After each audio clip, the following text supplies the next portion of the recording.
Good afternoon, ladies and gentlemen. As the event will begin shortly, we kindly invite you to take your seat at the places we have provided. Thank you.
Ladies and gentlemen, we will present you this afternoon Amar Orchestra, who will perform the beauty melody of Indonesia. Let's give a round of applause for Amar Orchestra with their beautiful performance.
Assalamualaikum warahmatullahi wabarakatuh.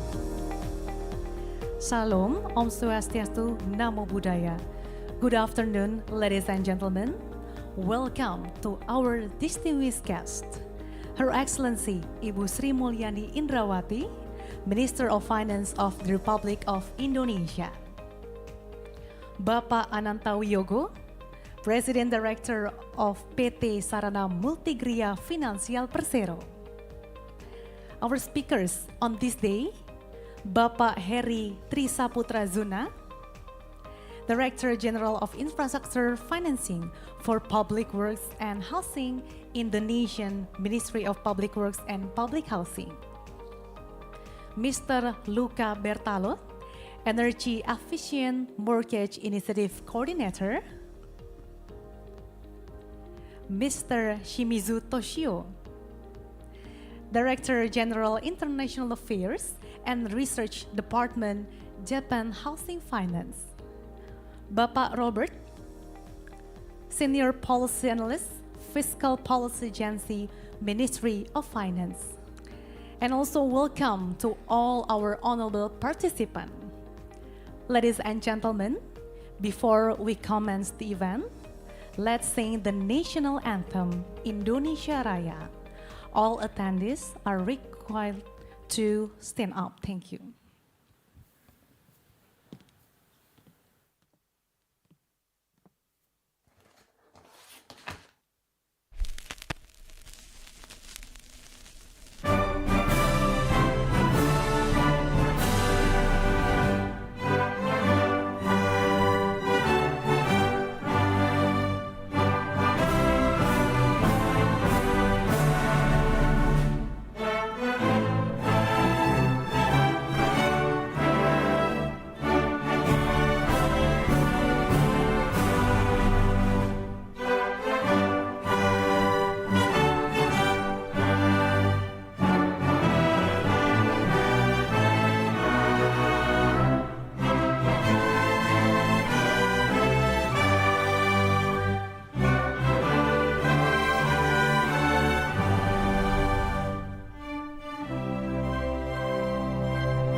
Please be seated.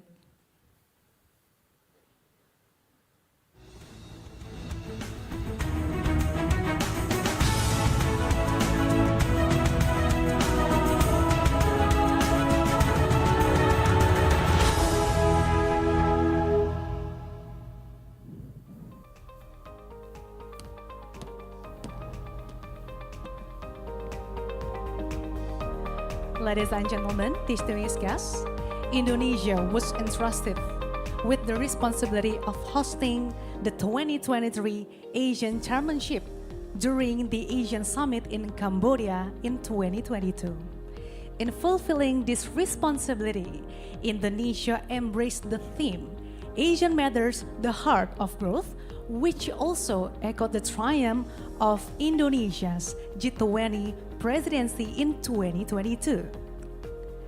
And then the concept of Asian Matters encompasses three pivotal roles and components: enhancing Asians' capacity and effectiveness, promoting Asian unity, and upholding Asian centrality.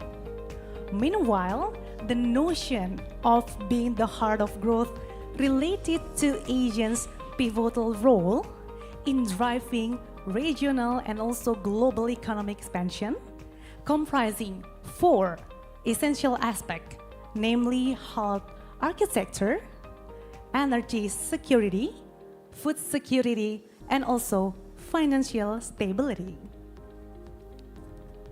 The built environment of ASEAN holds a pivotal role in fulfilling the nation's energy requirements and also commitments to reach the emissions. Drawing lessons from the establishment of the energy efficient mortgage or EEM concept in EU region, which commenced in 2017, the European Union initiated the development of the Energy Efficient Mortgage or EEM program alongside the growth of the EEM ecosystem. And since its inception in 2015, the Energy Efficient Mortgage Initiative or EEMI, funded by the EU Horizon 2020, has been instrumental in fostering the expansion of an interconnected energy-efficient mortgage ecosystem. Involving various stakeholders, the primary aim of the EEMI is to introduce a more environmentally conscious and sustainability-focused approach to the process of purchasing, renovating, and also residing in homes. Ladies and gentlemen, this event is designed to facilitate the global dissemination of practices in energy-efficient mortgage development. It aims to engage various stakeholders within the housing ecosystem of the ASEAN +3, including regulators, state-owned private banks, government bodies, and investors.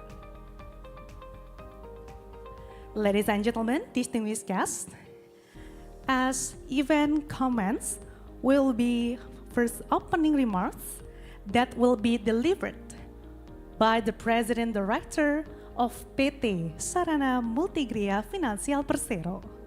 So ladies and gentlemen, please welcome Bapak Ananta Wiyogo.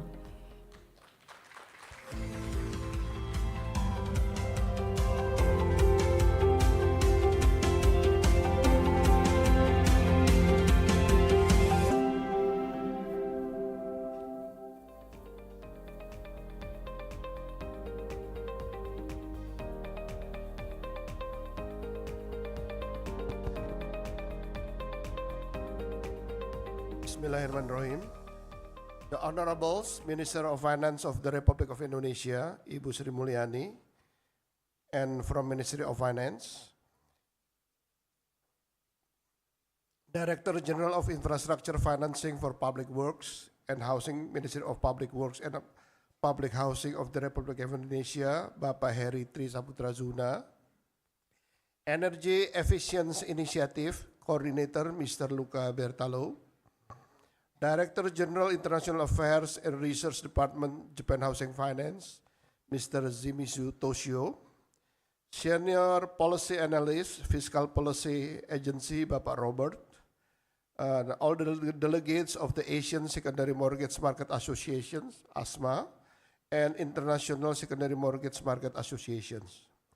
Official from the Ministry of Finance, Minister of Public Works and Public Housing, and the Financial Service Authority.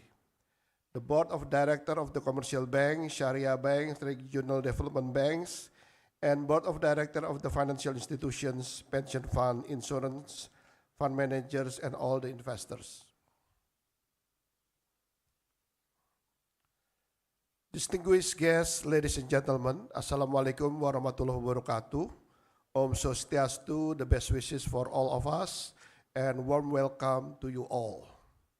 On behalf of PT Sarana Multigria Finansial Persero and Housing Finance Secretariat, I would like to thank you all the distinguished guests, especially to the prominent speakers and ASMA member who come along the way to Jakarta. Indonesia received the mandate to hold the 2023 ASEAN Chairmanship in Asian Summit Cambodia 2023. Carrying out this mandate, Indonesia adopted Asian Matters epicentrum of growth. With the same time, resonated with the success of the Indonesian G20 presidency in 2022.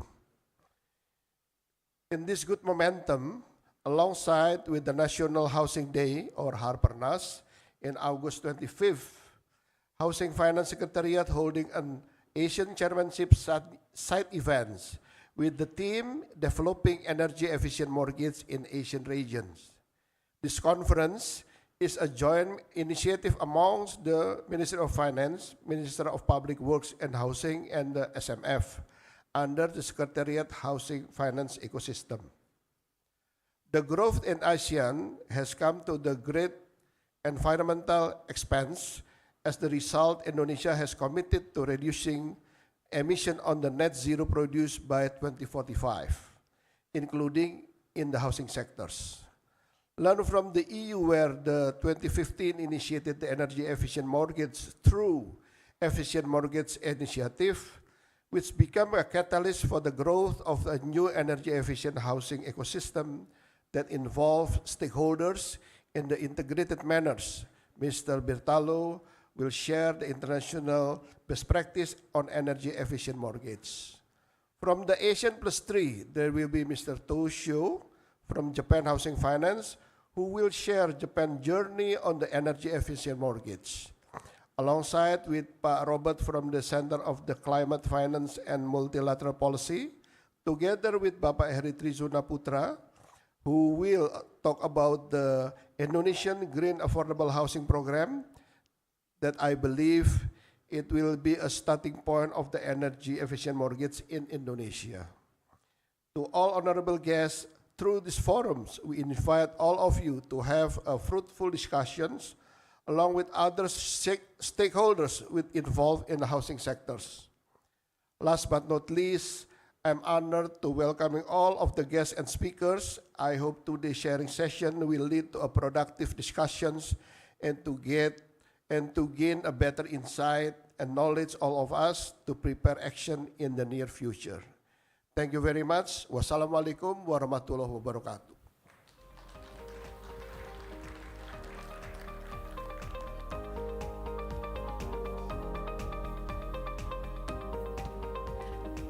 Thank you, Bapak Ananta, for the opening remarks.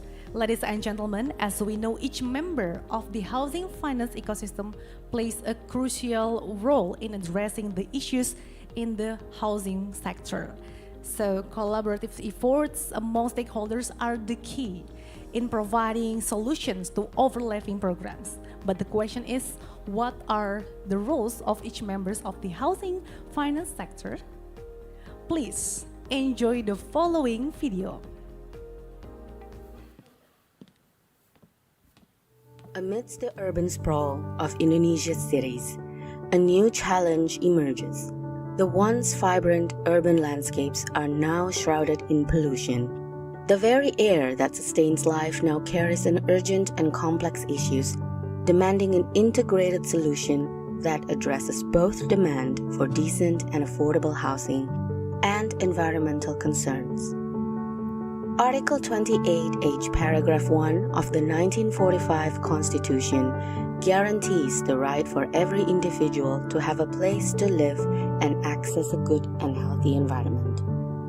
Through available programs, the government has successfully managed to curb the increase in housing backlog amid the population growth. The housing backlog is divided into several dimensions. The first dimension is income, categorized into 10 income percentiles. The second is employment status, formal and informal. The third dimension is location, rural and urban. Resolving backlog issues across these dimensions and levels requires distinct solutions. The government has introduced various programs to address housing backlog issues in each dimension and level. However, at active participation from every stakeholder in the housing sector is highly anticipated. The Director General of Infrastructure Financing of the Ministry of Public Works and Public Housing, together with the Director General of State Assets of the Ministry of Finance, collaborate in establishing the housing finance ecosystem. In this collaboration, the government's need for formulating housing sector policies will be identified and aligned with ongoing housing programs in relevant institutions. This is followed by identifying existing programs to prevent overlap and identifying program gaps necessary for all segments of society. For this purpose, the involvement of all stakeholders in the housing sector is essential. On the primary housing financing side, one of the mortgage lenders, PT Bank Tabungan Negara (TBK), continues to be a major contributor to mortgage distribution in Indonesia. The National Housing Savings Management Agency, or BP Tapera, was established to achieve the mission of providing suitable and affordable home ownership, particularly for low-income communities. In terms of secondary housing finance, PT Sarana Multigria Finansial Persero, a special mission vehicle under the Ministry of Finance, channels funds from the capital market to the housing sector, enabling low-income communities to have decent and affordable homes. Perum Perumnas, from the housing supply perspective, stands to support the provision of housing, especially for low-income communities. The achievements of the key stakeholders in this housing sector are undoubtedly crucial milestones in fulfilling housing needs for the people of Indonesia. In addition to collaborative efforts, creativity in addressing housing backlog through various financing programs in the primary and secondary sectors can be one of the alternative solutions. Thus, the housing finance ecosystem's aspirations expand beyond housing roofs to encompass cleaner skies. Our vision of the green mortgage reflects an earnest commitment to reduce carbon emissions and enhance the environment while providing affordable home ownership for all Indonesian citizens.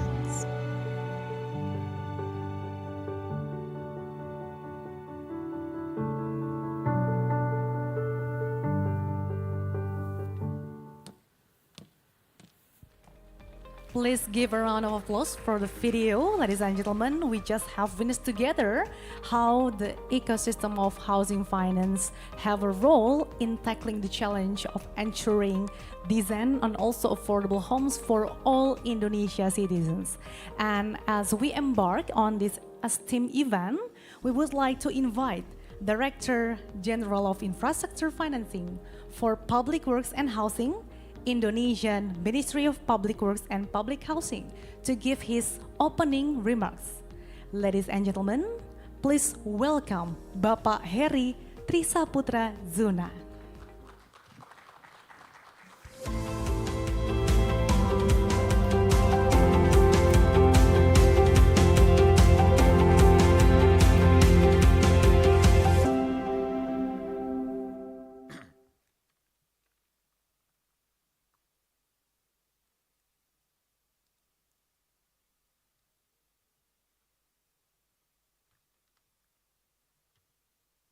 Bismillahirrahmanirrahim. Assalamualaikum warahmatullahi wabarakatuh. Salam, Om Swastiastu, Namo Buddhaya. Good afternoon. May peace be upon us all. Distinguished ladies and gentlemen, first of all, please allow me to represent Ministry of Public Works and Housing of the Republic of Indonesia, who cannot join us today due to other important agenda, to deliver the opening speech on his behalf. The Honorable Minister of Finance, Ibu Sri Mulyani Indrawati, President Director of PT Sarana Multigria Finansial Persero Bapak Ananta Wiyogo, Energy Efficient Mortgage Initiative, Coordinator, Mr. Luca Bartalot,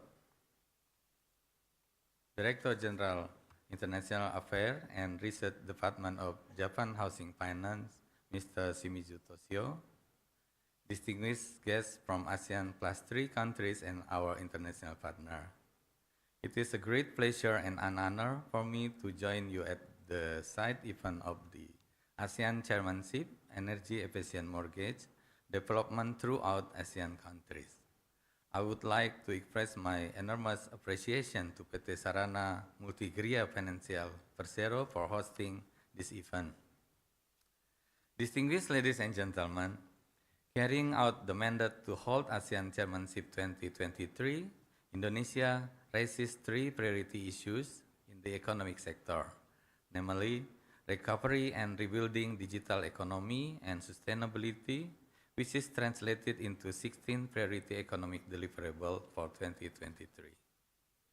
This concern align with Indonesia's effort to accomplish the Sustainable Development Goal, especially the goal number 11 of creating inclusive, safe, resilient, and sustainable cities and human settlements. Distinguished ladies and gentlemen, in 2015, the government of Indonesia has launched program 1 million housing to meet the demand for housing across Indonesia. The program has achieved more than 6.8 million units from 2015 to 2021. And throughout 2022, the progress of the 1 million housing program has reached 1.1 million house units. Despite achievement in creating housing supplies, most affordable housing construction still need to integrate climate resilient design. According to Climate Transparency Report, in 2021, direct emission and indirect emission from the building sector in Indonesia account for 4.6% and 24.5% of total energy-related carbon emission, respectively.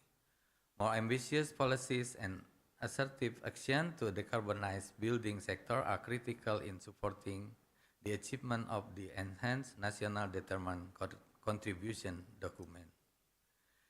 Distinguished ladies and gentlemen, Indonesia has set green building standard for commercial and residential properties and implement various regulations on green building.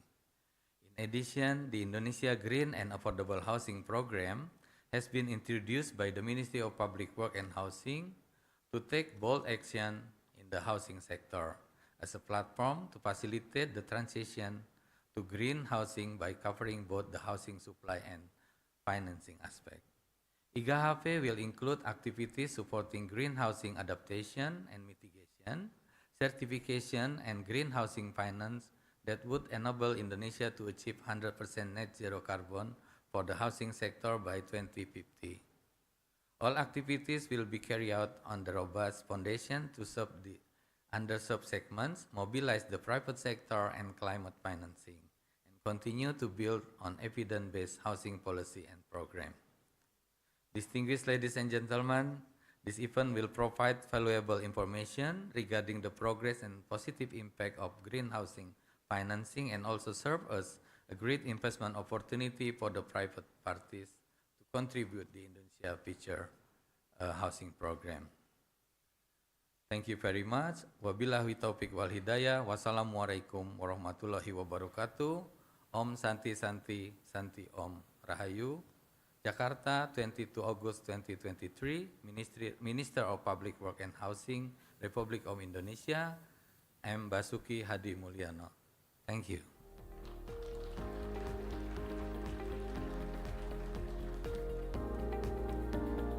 Thank you, Pak Heri Trisaputra, for the opening remarks. Ladies and gentlemen, distinguished guests, in this spirit, it is now my honor to extend an invitation to a respected individual whose insight and also perspective we eagerly await. So without further ado, please give a warm welcome to the Minister of Finance of the Republic of Indonesia, Her Excellency Ibu Sri Mulyani Indrawati.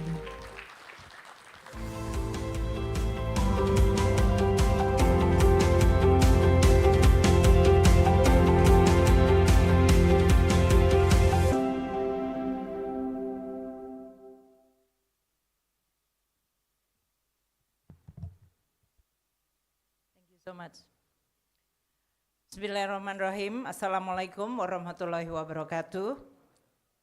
Shalom, Om Swastiastu, Namo Buddhaya, Salam Kebajikan, greeting of virtue.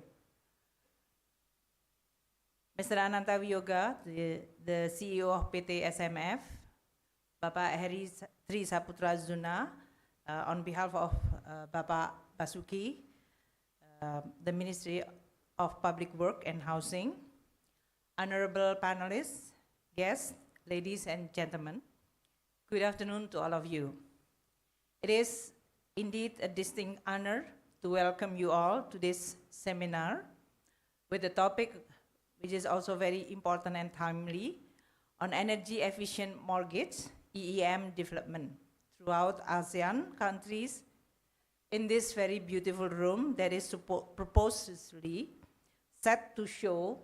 Initially, we have the opening for World Natural Heritage Indonesia, namely Komodo, Lawrence, Bukit Barisan, and Ujung Kulon. We also enjoy a very beautiful music orchestration at the beginning of this event, which also providing a very good setting for our discussion. This seminar is a collaborative event between Ministry of Finance and Ministry of Public Works and Housing. The seminar is held in a timely manner in our effort to shape and reshape the landscape of sustainable finance and energy efficiency in our region, ASEAN. This is especially important since the climate change need to be addressed quickly and effectively, and we need to act fast. The government of Indonesia, as already mentioned earlier, set a very ambitious target and taken significant important step toward its commitment to addressing a climate change and leading the green transition toward a low carbon economy as an emerging market and developing economy. Indonesia has already submitted the Enhanced Nationally Determined Contribution, or NDC, to the UNFCCC by increasing our emission reduction target of 31.89% unconditionally and 43.2% conditionally. The higher target align with our long-term low carbon and climate resilience strategy 2050, and also with our vision to achieve net zero emission by 2060 or sooner.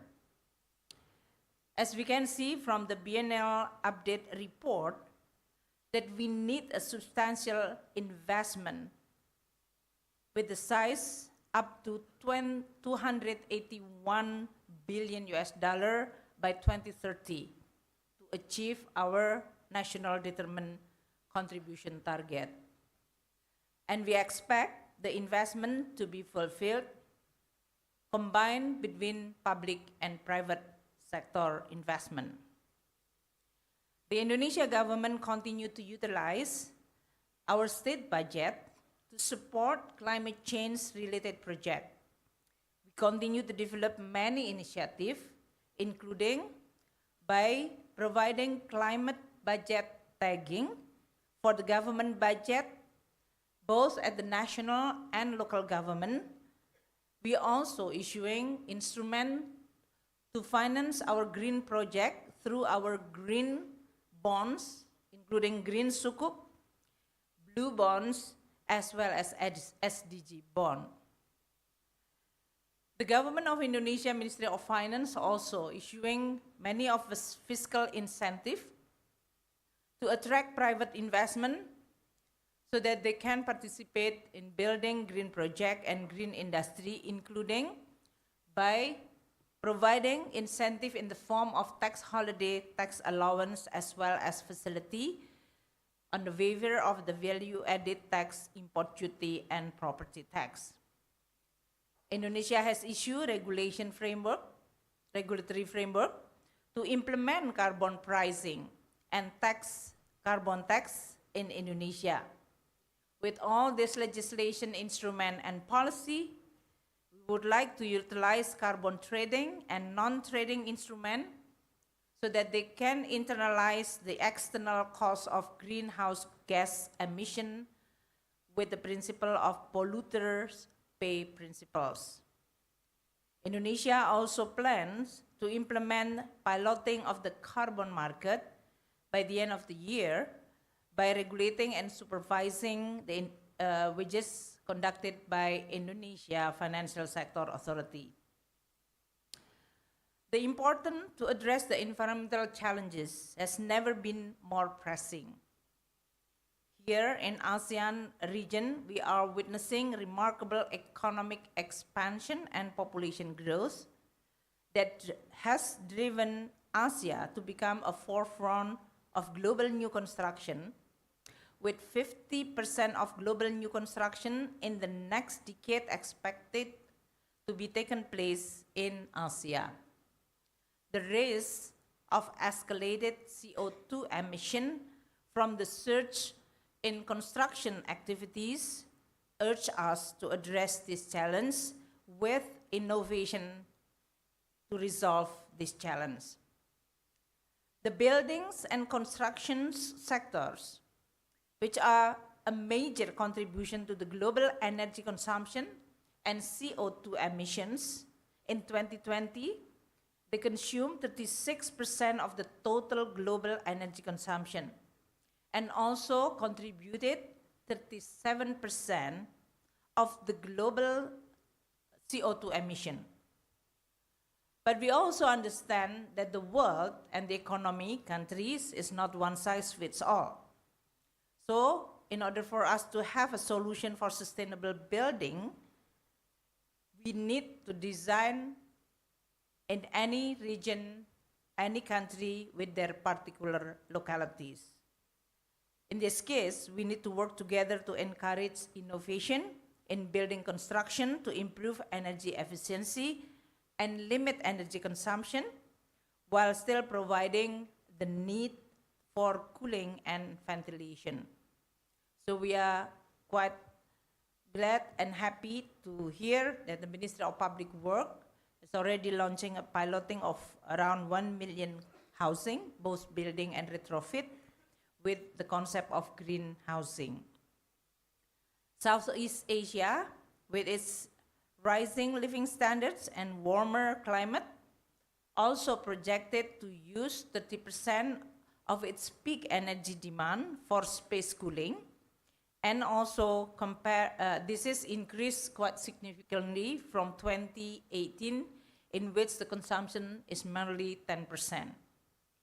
Indonesia, in which the demand for construction of new building is continue increasing and growing, the journey toward sustainable construction still encounter various hindrances.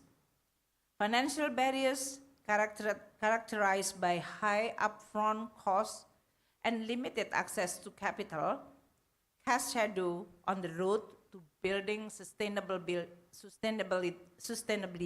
and infrastructure with the energy efficiency principle. Sustainable building will minimize vulnerability to flooding, noise, and light pollution, as well as minimize polluting emission to water and soil. Sustainable building also play a very important role in achieving our SDG target.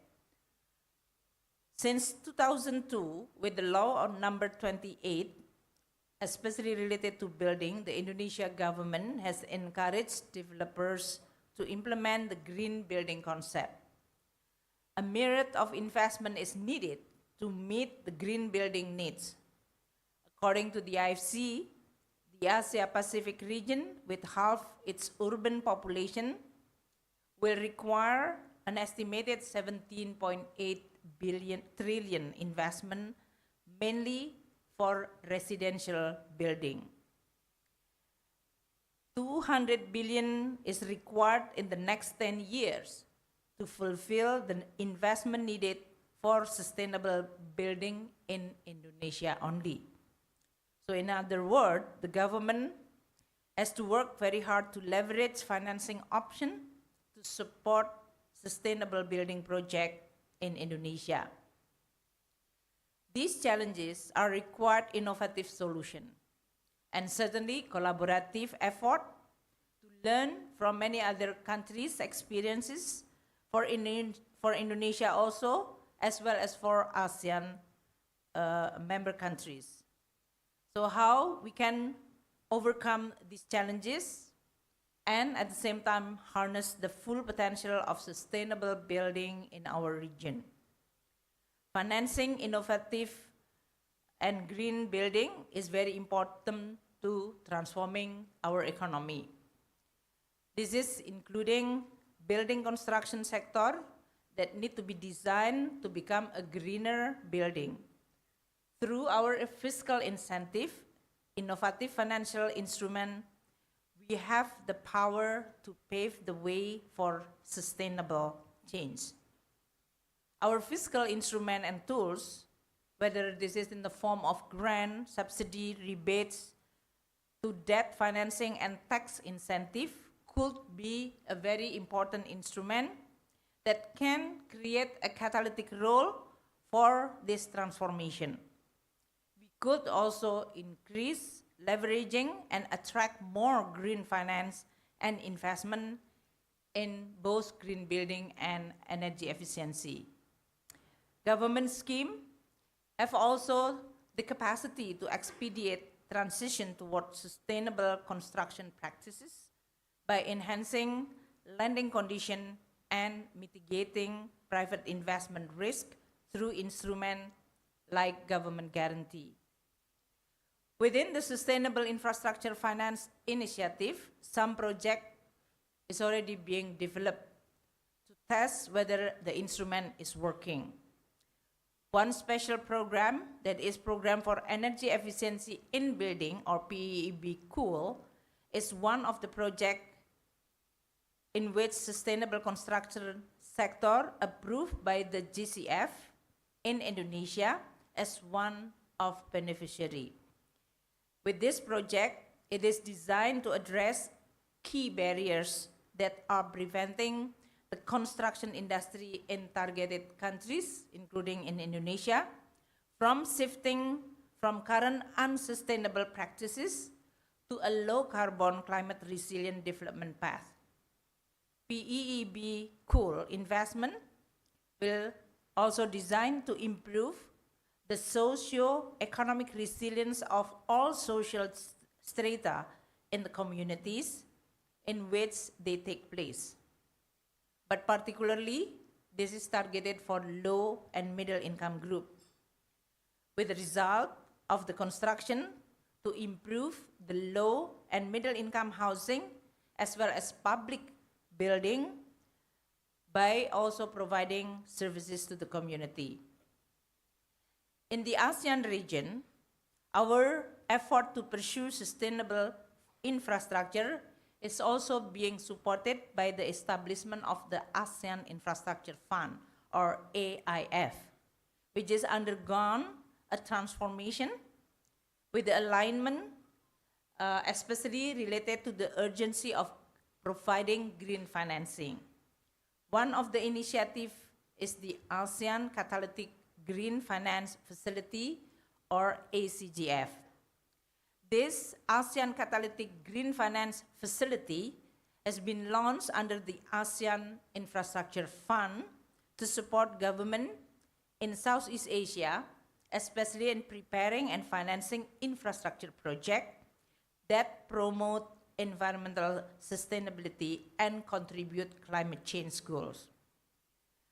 This initiative, supported by esteemed co-financer partner, the ACGF has already now promoting, empowering ASEAN government in our journey to reach the sustainable infrastructure development. I will now talk about the green mortgage, in which in Indonesia, similar to many other ASEAN countries, the demand for affordable housing will continue increase or growing, and that has created a backlog which reaching 12.7 million households. This is already displayed in the opening display. The government has provided many support for housing financing, especially targeted for the low-income people or household. The scheme, which is provided and supported by the government, especially with our budget, is the subsidy, whether this is the down payment or interest rate subsidy, providing building flats, especially the rumah susun, that is the high-rise flat, subsidized credit scheme such as housing ownership credit facility for housing financing liquidity, which is provided through our budget or APBN. The government of Indonesia realized that the increasing number of housing has a very important environmental impact. So residential building, which is responsible around 17% of global greenhouse gas emission, with 5.5% being direct emission in building and 11% being indirect emission from the production of electricity and heat used in building. Okay. That's intrusion. I think they are trying to call your attention, whether you are still listening to my speech or not. Apologize for a little bit long. I'm going to have another 1 hour, so be very patient with me. Green mortgage is one of the options of innovative financial instrument, which is aligned with climate action and sustainability.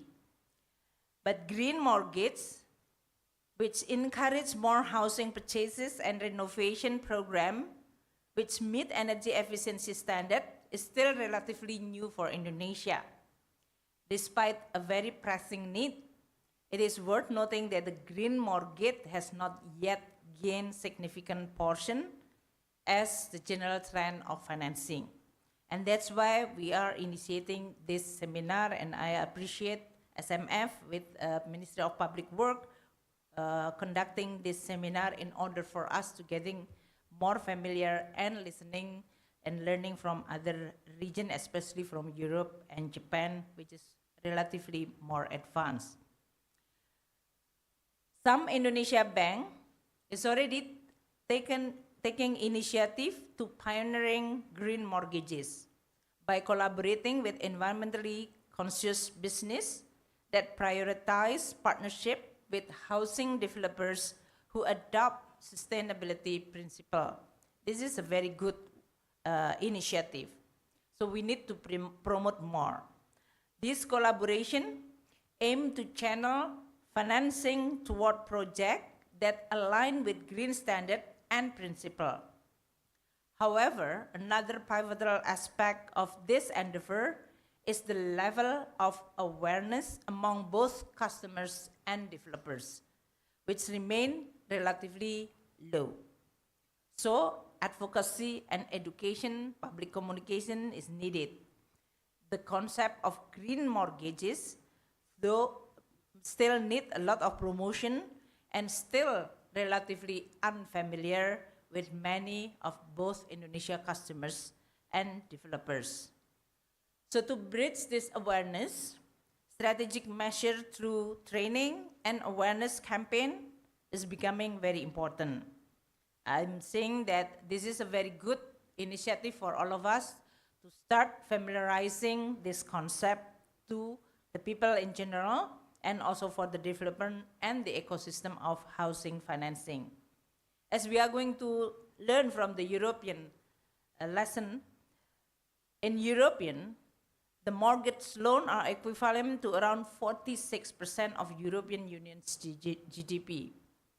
Since its inception in 2015, the EU Horizon 2020 funded Energy Efficient Mortgage Initiative, or EEMI, has been the catalyst for the growth of a new integrated multi-stakeholder energy efficient mortgage ecosystem. So we do want to learn how they develop, whether this is on a policy framework, the initiative, the ecosystem, and the participation of all stakeholders need to be learned so that we are going to be able to create the right environment and ecosystem for this to be developed in Indonesia. Green mortgage could have a huge potential impact in the future.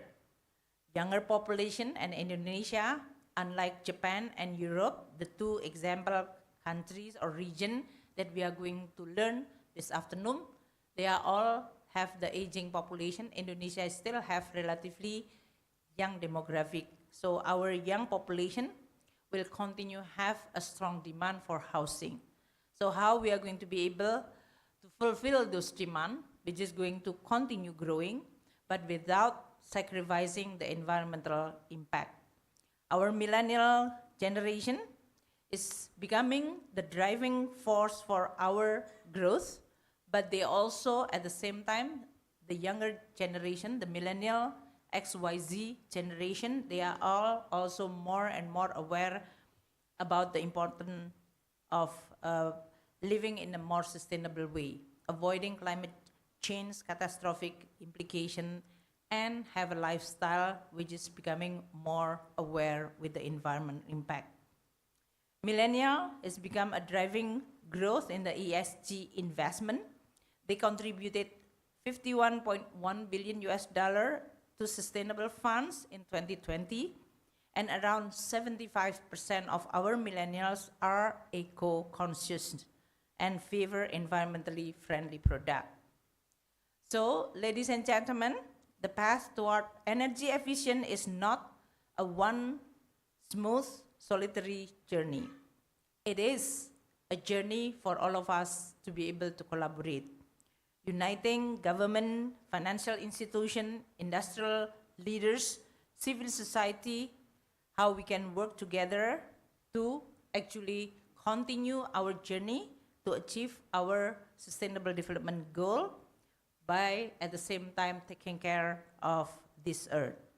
ASEAN country also ready to join this journey. I hope this afternoon seminar will provide us with a new perspective, learn more experience, and also finding a new idea, instrument, and policy in order for us to be able to improve our energy efficient financing initiative.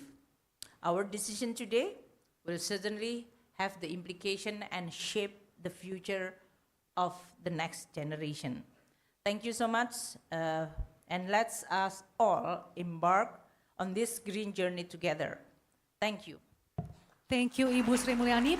Please remain on your position, Ibu Sri Mulyani, as we will have a group photo session. With all due respect, we would like also to invite Bapak Heri Trisaputra Zuna, Bapak Ananta Wiyoko, Mr. Luca Bertalot, Mr. Shimizu Toshio, Bapak Robert, and also ASMA member from Malaysia and Philippines to join the group photo station.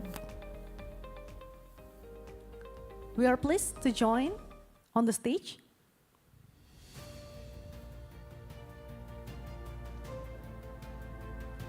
And we are pleased the photographer or media to capture these valuable moments of the Asian Indonesia 2023. Okay, let's count together.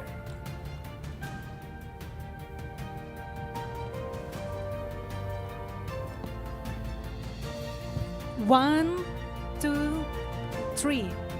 Okay, we would like also to invite ASEAN 1 to join a group photo station. We are pleased to join on the stage. Please join on the stage. Okay, let's count together. 1, 2, 3. Okay, we will also invite all the ASEAN 1 to join the group photo station. We are pleased all the photographers and also media to capture these valuable moments. Okay, 1, 2, 3. Once more. 1, 2, 3. Okay, thank you, ladies and gentlemen, and also all the distinguished guests for attending this seminar.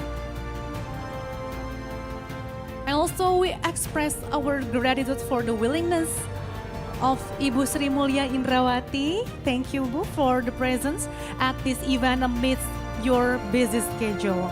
We would be pleased if you could stay with us until the end of the event, yet issued other agendas, we respectfully to continue your agendas. Ladies and gentlemen, our honorable guests, please remain on your seats because we will have another agenda or the other interesting session.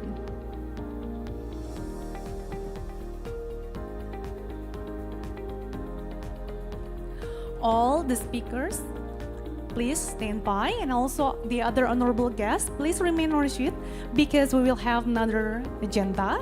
And let us proceed to the next session, the seminar on energy efficient mortgage development throughout Asian countries, which will be moderated by Bapak Martin Daniel Sierra Nomual as Chief Economist of PT Sarana Multigria Financial Persero. He is an expert in the field of empirical economics, benefit cost analysis, and impact evaluation. He holds a PhD from Ca' Foscari University of Venice in 2014. He has published several articles, papers, and policies from 2008. So without further ado, please give a warm welcome to Bapak Martin Daniel Sierra Nomual.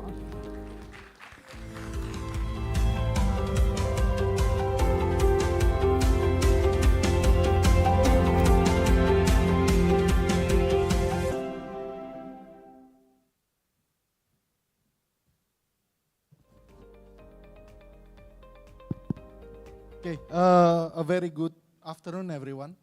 So this is actually the main agenda. So we are starting our seminar on energy efficient mortgage development in ASEAN countries.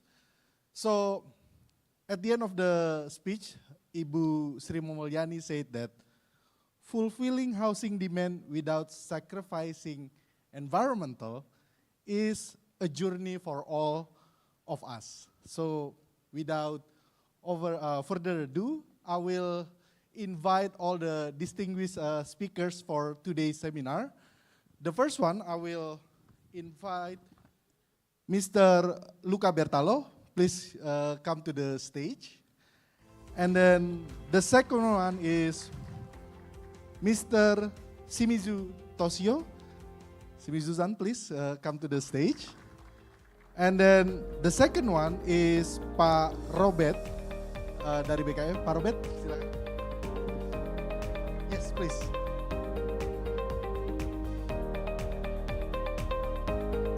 You can sit, yeah. And then Pak Robert, go beside the Pak Shimizu. And then, oh, okay, Pak Shimizu, I'm sorry Pak, because there is an interpreter here. Pak Robert, punten Pak, Bapak di sini Pak. And then, well, actually there is another speaker, Pak Heri Trisaputra Zuna, but currently Pak Heri TZ is accompanying Bu Sri Mulyani in the doorstop. So, we can start now, right? Okay, good. Okay. Before I start we start the seminar, I will introduce today's panelists. First, I will invite is Luca Bertalo. Luca Bertalo is currently a Secretary General of the European Mortgage Federation, European Covered Bond Council, EMF ECBC. It is a market platform which acts as a catalyst and discussion forum and leads EU mortgage lenders and the covered bond community in discussion with the European institution, stakeholders in general, and all issues relating to the retail and funding side of the mortgage business. So basically, oh Pak Trisa, mangga Pak. Yeah. And then our second panelist, is Mr. Shimizu Toshio. Mr. Shimizu Toshio is a Director General of International Affairs and Research Department at Japan Housing Finance Agency since April 2022. And then, like Mr. Luca, Mr. Shimizu Toshio has 30 years of experiences in housing finance. And then our third panelist is Pak Robert. Pak Robert is policy analyst from the Center for Climate Change and Multilateral Financing Policy from BKF, the Fiscal Office, Ministry of Finance, Government of Indonesia. And then last but not least, Pak Heri Tri Saputra Zuna. I believe Pak Heri Tri Saputra Zuna will explain to us interesting products. Pak Heri Tri Saputra Zuna is currently a Director General of Infrastructure Financing for Public Works and Housing, Ministry of Public Works and Housing. Beside Pak Robert, Pak Heri Tri Saputra Zuna also has extensive experiences, starting from the planning side and then currently now in the financing side. So basically, Pak Heri TZ, normally I called him Pak TZ, has comprehensive experiences, not only from the planning side, but now it's the financing side. So without further ado, I will invite Luca Bertalo. I'm sorry, gentlemen, you have around 15 minutes to, deliver your presentation, deliver your talk, and then afterwards there will be a question and answers. Okay, and then if you can finish your work in 10 minutes, it will be better, much better. But otherwise, 15 minutes is the maximum time that I can provide to all of you. And then Mr. Luca Bertalo will discuss about the experiences from European Union, and then Pak Shimizu will talk about the experiences from Japan, while Pak Robert will discuss about what the government of Indonesia already prepared to build the energy efficient mortgage platform. And then the last but not least, Pak Heri TZ will, actually this is the main gong, what is the plan of Ministry of Public Works and Housing in regards with the green building, green housing. So, Mr. Luca Bertalo, 15 minutes for your presentation, please. Thank you very much, and very good afternoon to all of you. Allow me to say that I'm very honored to be here today in Jakarta. Ananta, what you have organized here is it's amazing. It's really the sign of a global collaboration. And I think that all of us, when we were in the high school, we were dreaming of doing something important and improve the life of millions of people. I really believe that changing the housing business around the globe can really improve the life of millions of people in one go. We know this in Europe, the housing finance is playing an extremely important role. It's more or less 1/3 of the balance sheet of all the European banks. We have more than 5,000 banks in Europe, but it also is the most important investment of every single family. If you change the house of a family, you give opportunity to this family. Every euro saved in energy efficiency, it's an extra euro in education, in integration that you give to that family. Also, Europe, we are experiencing a completely new market. The city where I live, for example, 80% of the people living in that city, Brussels, are not born in Brussels. So they all come from a different place. When you buy the house, it's a way to integrate the person in that community, to build a new sense of the community. So we believe that housing finance is the essential social lift that can change the million of mentalities in one go. and the spillover effect that we can have from the housing market to the real economy is immense. As soon as we started thinking with the European institution, we realized that changing the housing market in Europe was not enough. In Europe, we have only 7% of the global population. Even if we change all the windows of Stockholm, of London, of whatever city, we will not save and we will not improve the situation of the global climate. We need to work together, all together, to do two things: to have common standards, because like this we can move capital. We can move capital from the different part of the globe and make investment for the huge investment that we think ESG policy will trigger around the globe. In Europe, we are changing completely and radically the entire legislative framework of the European Union. Banks, insurance companies, air companies, they will have to comply with new ESG regulation. And for the first time, all this is happening all together in the 27 countries of the European Union, which is creating a fantastic opportunity because banks will be called to play a new role. I know that maybe you perceive Europe as one country, but Europe is not one country. It's a mess. It's 27 crazy countries trying to discuss and agree on something, and they never agree on anything.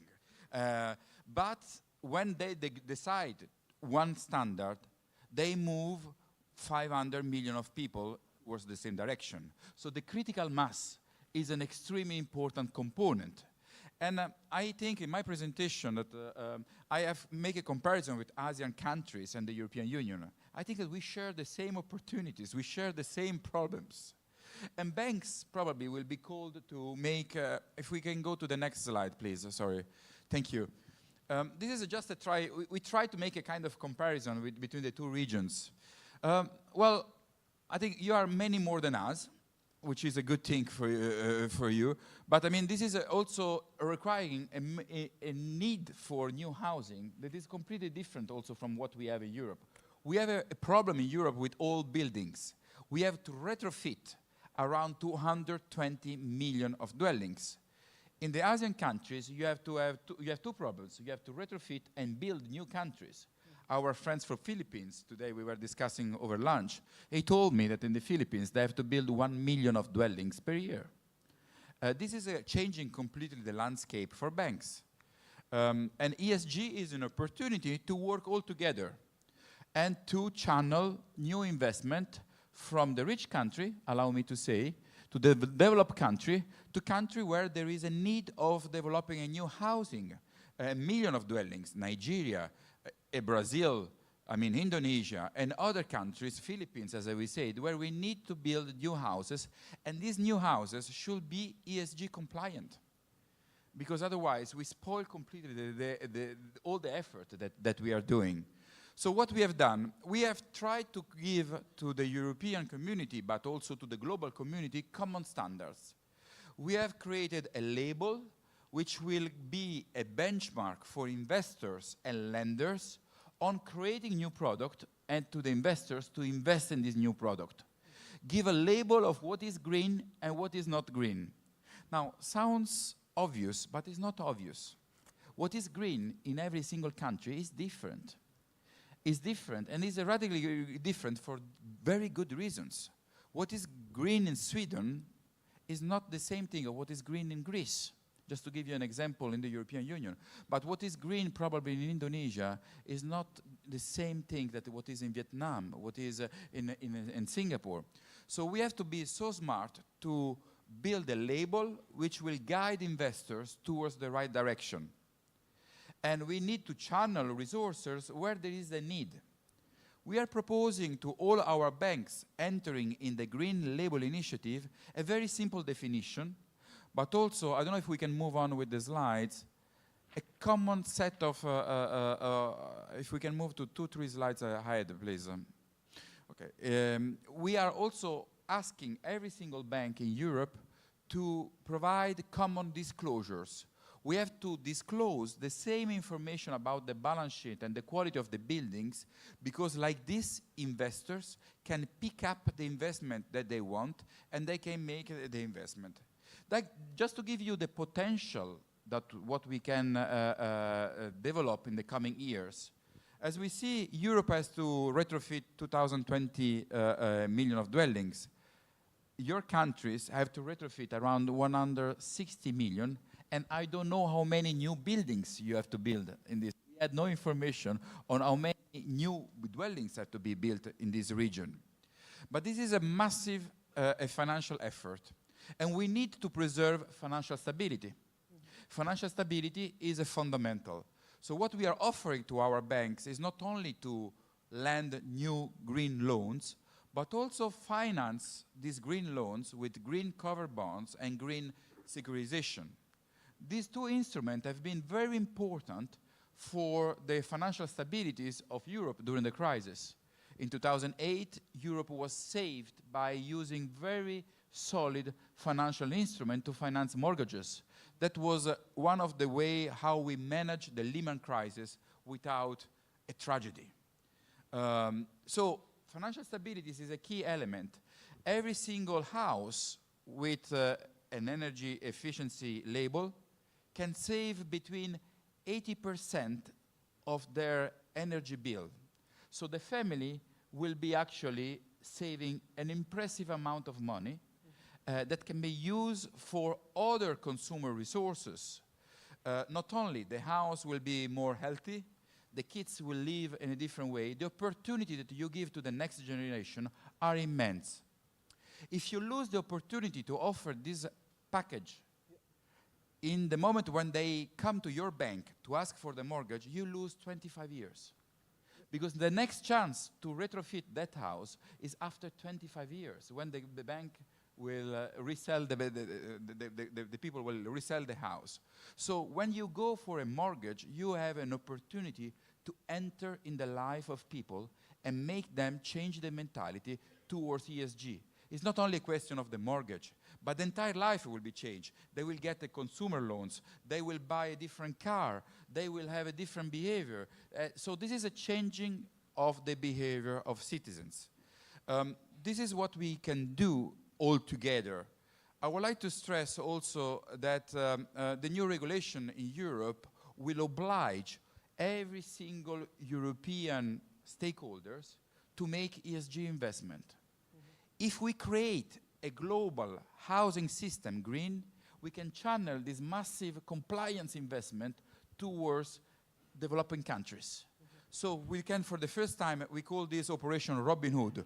We can really move millions of euros towards housing markets and supporting those markets where there is a need of housing and especially energy efficiency housing. I would like to stop here, Martin, and I would like really to thank again for being here. And together we can make the difference. We are in front of a new paradigm. Inflation is very high all over the world. Interest rates are very high. Energy costs are very high. And allow me also to say that geopolitical risk is very high.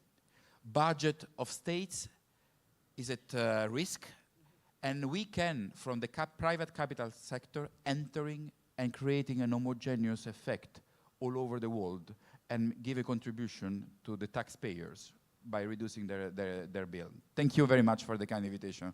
Thank you, Luca. Thank you very much, Luca. I like your last point. So basically, we cannot rely 100% for government budget, government fiscal.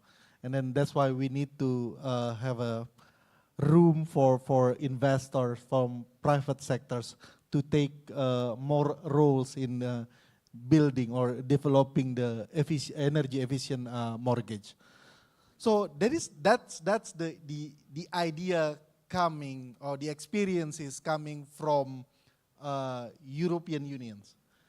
There are 27 countries, like ASEAN is only 10 countries. And then each country has their own agenda, each country has their own standards.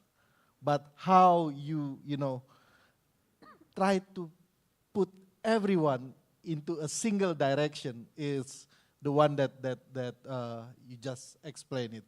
And then next, there will be a question in regards with that one. Now, that is the experiences of 27 countries. Now we go to the closer neighbors from Japan. In Asia, Japan is one of the leading countries in energy efficient, green building, green housing, sustainable development. So I would like to invite Mr. Shimizu to share the Japan's experiences in regard with the green housing or green housing mortgage. Please, Mr. Shimizu, 15 minutes for your presentation. Oh. Please, Pak. Thank you. Thank you. Can I explain ASEAN plus 3 economies? Oh yes, please. Thank Please, you. Pak. Please, Pak. Selamat siang. Selamat Thank siang, you Pak. for having me. I'm glad to be here with all of you. Let me introduce JHF briefly. JHF, as a government agency, has played a leading role for facilitating green mortgage and green bond market in Japan for years. Our green mortgage product, Flat 35S, is one of government initiatives to promote energy efficient housing. More specifically, customers can enjoy lower interest rate when their homes meet technical criteria set by JHF. Also, our green bond was selected a pilot program by Ministry of Environment, and more than hundreds of corporate investors have selected our green bond as their favorable assets. In addition, PTSMF and JHF conducted a joint data collection survey on housing market and housing finance in Indonesia together last fiscal year. Thanks to close cooperation by PUPR and other Indonesia stakeholders, we concluded this survey successfully. So, can you show my presentation? Thank you. I continue. At the beginning of my presentation, I would like to praise Indonesia's crucial role as G20 chairman last year. Indonesia led global leaders to remarkable goals with its strong leadership. This year, Indonesia is playing another key role as ASEAN chairman. These significant roles surely make Indonesia's engagement inevitable for tackling global agenda items such as climate change. Indonesia's presence at the G7 Hiroshima Summit also confirms this important fact. 2023 has another special meaning for both Indonesia and Japan. This year marks the 65th anniversary of the establishment of diplomatic relations between two countries. Throughout this period, Indonesia and Japan, as strategic partners, have strengthened mutual relationships. In addition, ASEAN and Japan also mark the 50th anniversary of friendship and cooperation. By taking this opportunity, we would like to further strengthen the cooperative relationship with Indonesia as well as ASEAN nations. Furthermore, JHF is honored to host 9th Asian Secondary Mortgage Market Association called ASMA General Meeting in Tokyo this December. Please, next slide, please. Thank you. My presentation consists of two parts. The first half is housing market and housing finance in ASEAN plus 3. Next slide, please. AMRO, ASEAN plus 3 Macroeconomic Research Office, released their latest economic outlook recently. According to their outlook in April, the GDP growth of ASEAN plus 3 region is highly prospective thanks to strong domestic demand and return of tourism. On the other hand, one of major downturn risks was external demand. Since global demand, especially US and EU, was expected to slow further. As for real estate markets, practically China and Vietnam signals of downturn trend have already appeared, and respective authorities started taking countermeasures in order to revitalize the sector. Next slide, please. In July report, ASEAN Plus 3 region is expected to grow by 4.6%, same as April. The update also forecast growth for the plus 3 economies is raised slightly to 4.6%, reflecting the strong inbound tourism and domestic demand, mainly in Hong Kong and Japan. On the other hand, the growth forecast for ASEAN is downgraded to 4.5% due to the impact of weak external demand, especially in Singapore and Vietnam. In terms of downturn risks in the region, we can find a couple of updates from April. Next slide, please. So I skip this slide. This is a April analysis. There is two short-term risks: COVID-19 and Ukraine crisis, categorized downturn risks respectively. Next slide, please. In July, more direct economic factors, such as U.S. monetary policy and potential economic recessions, categorized as downside risks. Needless to say, climate change is a huge and most influential risk factor for all of us, and immediate actions are required. Next slide, please. As a summary, I'd like to highlight 4 items on housing market and housing finance. The first one is inflation. Cost of construction materials and labor have been pushed up significantly. Eventually, increase in cost has caused housing price escalation and downturn the housing market, making homes more unaffordable. The second one is interest rate. As I mentioned earlier, most of central banks have tightened monetary policies in order to tackle rapid inflation. In accordance with policy interest rate hikes, mortgage interest rates have risen as well. This factor also makes homes more unaffordable, especially for low-middle income households. In addition to overall economic downturn, inflation and interest rates have accelerated the decline of housing sales, mainly in China and Vietnam. In order to address such circumstances, the authorities cut policy interest rate recently. The third one is green growth. Climate change is unavoidable wherever you live on the earth. Since the real estate sector, including housing, accounts for approximately 40% of green gas emissions, initiatives in this field are inevitable.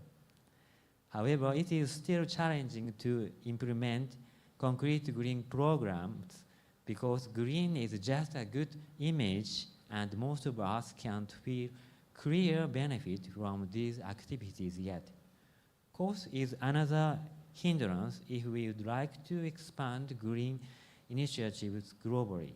The fourth one is post-COVID-19. During the pandemic, housing demand, in particular demand for self-residence, increased significantly because of concerns about physical contacts and work-from-home business practice. As a negative impact of the pandemic recedes gradually, people can travel with much less restrictions. This shift is recovering housing demand for investment and push housing price at the high-end segment. Next slide, please. In this slide, let me summarize housing market and housing finance in ASEAN Plus 3. As for housing market, overall housing demand stayed moderate and slightly declined after pandemic. excess inventory of high-end segment becomes a burden for business. Price escalation creates a significant deterioration in housing affordability. Unaffordable home prices are challenging for the public sectors to catch up with rising demand by low-income households. Sluggish real estate sectors slow the economic recovery and call for government intervention. As for housing finance, as monetary policies are tightened, mortgage rates have increased accordingly. Higher interest rates are a huge setback against affordability and a hindrance for housing finance. Financial markets remain volatile following US and Europe banking sector distress. In order to maintain housing affordability and stable finance markets, governments have provided incentive packages with potential fiscal burdens. Sustainable finance mechanisms by utilizing capital market should be further developed in order to support green initiatives towards net zero for the long run. Oh, sorry, no time is. Let's move on to the second half. Next slide, please. Firstly, I'd like to share a short snapshot of green mortgage market in Japan. JHF conducts a data collection survey on lending by private financial institutions such as banking and finance corporation annually. So now you can see only 30% of the Japanese financial institutions have provided green mortgage other than flat 35S implemented by JHF. A definition of green mortgage varies as there are dozens of technical standards such as LEED, Edge, or domestic ones. Our definition is described in my presentation. The second finding is large financial institutions are more interested in green mortgage products due to their wider customer base. Since larger financial institutions tend to serve wider variety of customers, it is easier for them to find customers who are interested in energy-efficient homes or highly housing quality. Next slide, please. Excuse me, Shimizu-san. Oh. 5 minutes left. Oh, Thank you. Thank you. Sorry. Thank you. 5 minutes, okay. Yeah, 5 minutes left. Thank you very much. I will skip. Next one, please. So, thank you.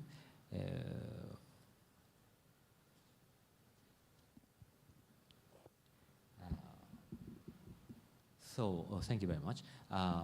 This slide shows why lenders provide green mortgage product. As you can imagine, mortgage lenders don't provide green mortgage product only for contributing SDG or achieving net zero. The primary objective of providing green mortgage products is diversification of products in order to catch up with customer needs. Comparing 2 decades ago, people living in Japan are more conscious of green and environment thanks to SDGs concept and the government awareness campaign. So next slide, please. Sorry, next slide, please. So thank you very much. Yes.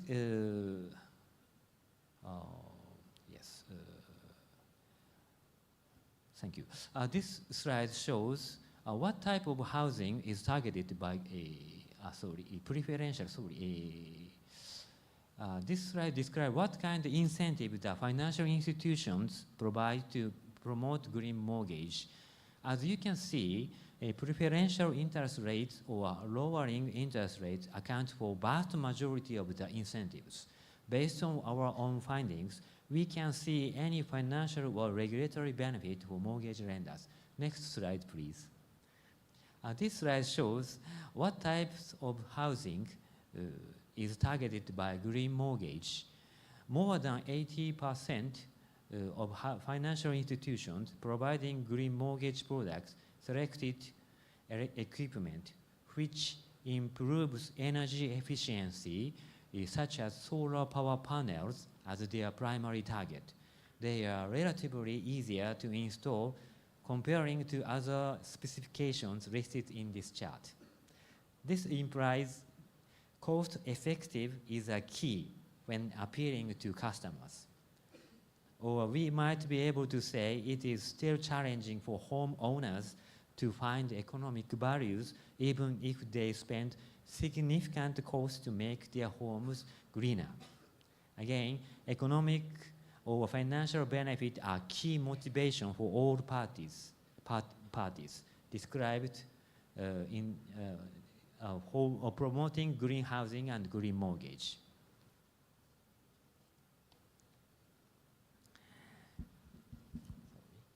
Next slide, please. This slide is summarize current green mortgage market in the current mortgage market. On the one hand, green mortgage is on the rise. Climate change is recognized as global agenda item and it's essential for policy makers to facilitate green growth. See below. On the other hand, there are also challenges. Customers and financial institutions haven't realized clear benefits yet, and public interventions are required widely at this stage. Next slide, please. In my last slide, I'd like to share several recommendations. The first one is stakeholder engagement. The first one is, as you can imagine, various stakeholders' engagement is essential in order to further develop green mortgage product, since green mortgage development needs multiple factors such as housing construction, building certification, and finance mechanism. The second one is customer awareness. As I explained earlier, customer needs are a key driver for mortgage lenders to serve green mortgage. It is essential to deliver clear messages and clear benefits to the general public in order to change their mindset toward green housing and green mortgage. The third one is policy development. The public sector is expected to play a crucial role to promote green mortgage, like our mortgage product Plus 35S, an incentive program promoting green or energy efficient housing. Government assistance is necessary until green mortgage becomes more common and the standard business model for financial institutions. The last one is product development. Product designing truly depends on mortgage lenders. Utilizing international standards as a certification is one idea, and applying a domestic framework is an alternative. Financial environment surely influences business decisions as well. It is required for all parties, including authorities, customers, developers, and financial institutions, to understand what kind of products and services should be served. Regarding these 4 recommendations, JHF is willing to work with any of you in order to facilitate green mortgage development. Thank you for your kind attention. Terima kasih. Thank you, terima kasih, Shimizu-san. The last part of your presentation, Mr. Shimizu, policy development and product development. I believe now we go to the our speakers from BKF and PUPR. Pak Robert, I will go to you, Pak, first. Izin ya, Pak Heritage. Policy development, Pak. One of the key recommendation for green mortgage, green housing development. So, what currently an ongoing process, if there is any, related with the green housing or mortgage, energy efficient mortgage development from Ministry of Finance. Robert, just like others, 50 minutes is yours. Okay, thank you. Talking about green housing in Indonesia, we encourage the green housing in Indonesia I think is important and essential because Indonesia is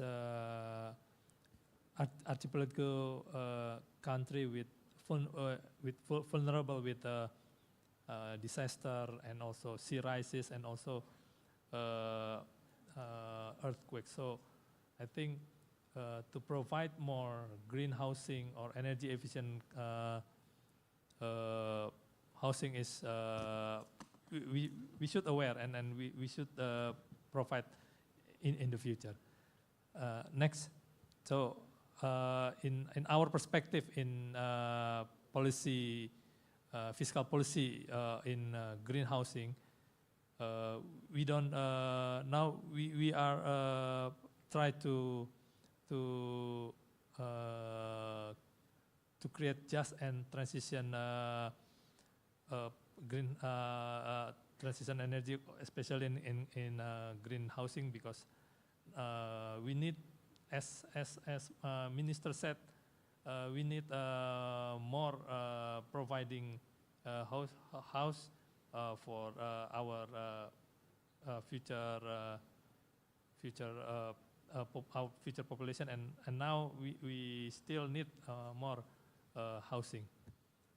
Next, in Indonesia commitment, we can see that our capita emission gradually increase, even though we still not so high compared to other countries, but in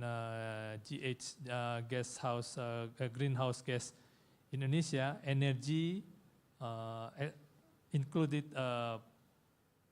building with energy consuming, follow forest and land use and pit fire are the three contributor of greenhouse emission.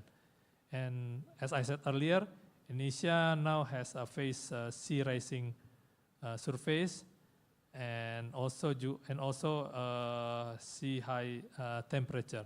Next. I think we escape. Next slide. And now Indonesia must increase its resilience due to the increasing trends of climate-related disaster, because people affected and damage caused. And we see that our trend climate increase. You can see in the graph, and also our share of hydrogel and meteorological and climatological incident and also significant high. Floods is 70%. So we have to adapt with the climate change. And based on UNDDR 2015, average annual losses due to the hazard and disaster in Indonesia just over $3.5 billion. So I think it's important message that our landscape in greenhousing and in policy greenhouses should be in front. And Bapanas projected that Indonesia potential economic loss due to the climate change for sector in 2000 to 24 estimated is around 115 trillion. So I think the greenhouse and energy efficient housing in Indonesia is important. Next. I think we escape. Next. It's already about the opportunity and challenge in greenhouse in Indonesia. Next. As we can see in the graph, Indonesia in mortgage market and home ownership compared to outstanding to GDP in 2022 is still relative small. So mortgage market Indonesia remain low compared to GDP ratio is 2.99%. Meanwhile, in our RPGMN 2020 and until 2024 targeted is 4%. But contrast to another our neighbor country, For example, Malaysia and India.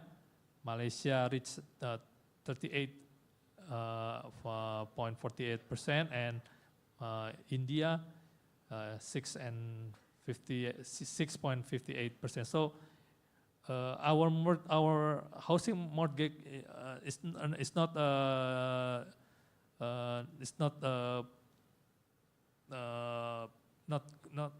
good in 2002. And in housing pricing index Indonesia is increasing. Now we can see that experience a growth in 0.45% in the third quarter in 2002. Now about the backlog, government have to manage to prevent further increase. However, not yet succeeded in reduce significantly in backlog itself. Meanwhile, a positive result with increasing of ownership ratio in 2022. This is our challenges. Next, our promising in housing finance. Now, government makes some initiative support now to provide housing, especially for the low income, as Minister said. We have a mortgage subsidy, we have housing finance liquidity, we have housing finance assistance, BP2BT, and also we have interest subsidy. So with this graph, we can see that our program through the budget is tend to increase. So housing Indonesia still pushed by the government through the budget. Next.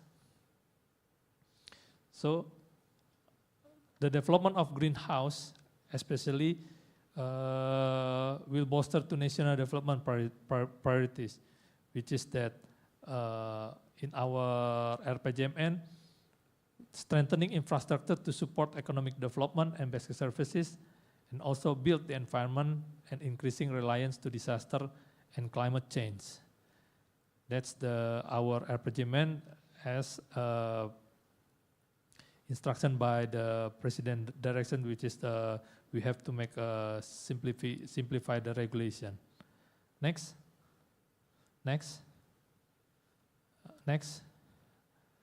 So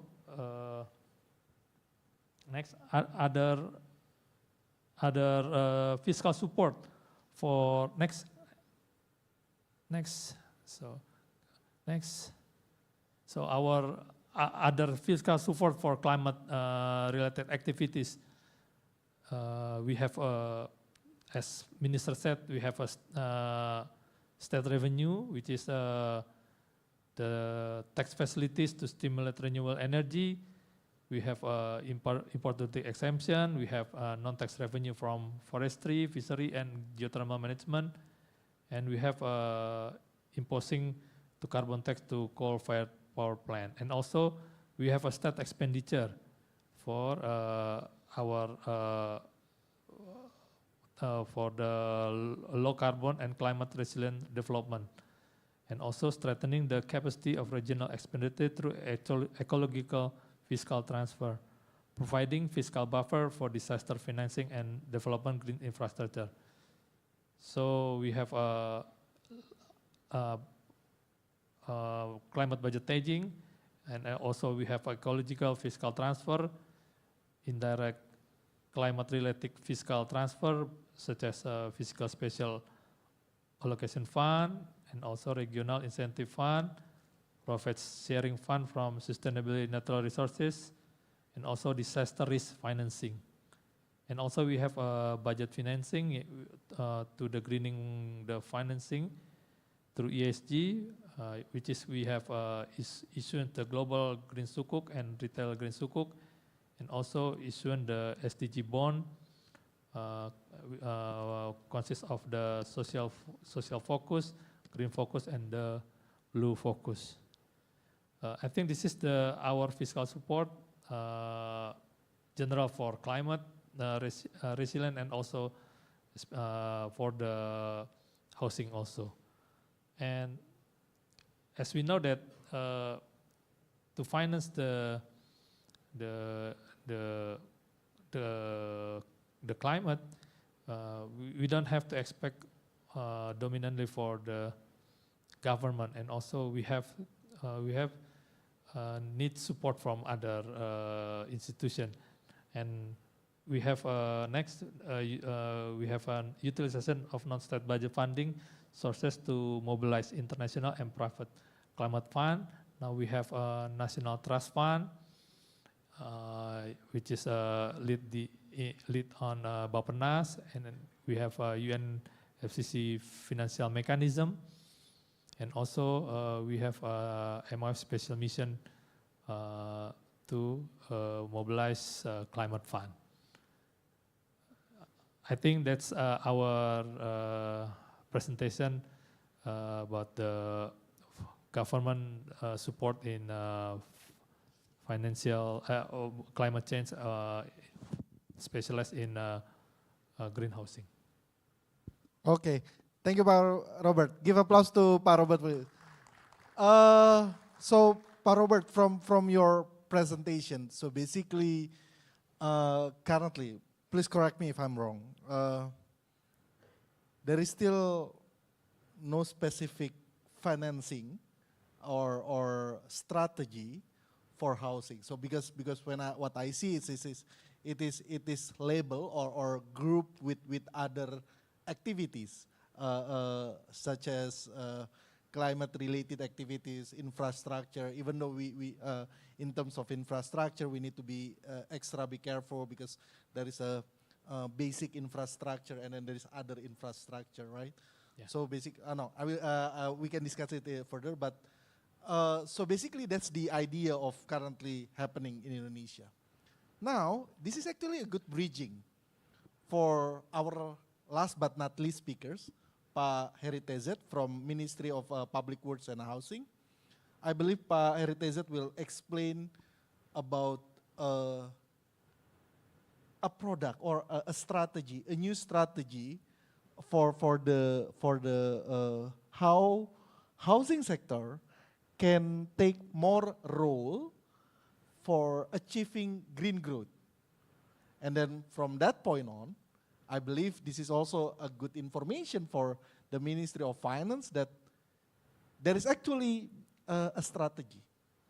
Pak Heri Tezet, 15 minutes, Pak. Please. Thank you, Pak Martin. As the last speaker, always waited by everybody because something that waiting is actually the closing of the seminar. Thank you for all of you that still waiting for the last session. First of all, of course, thank you for SMF for facilitating the workshop.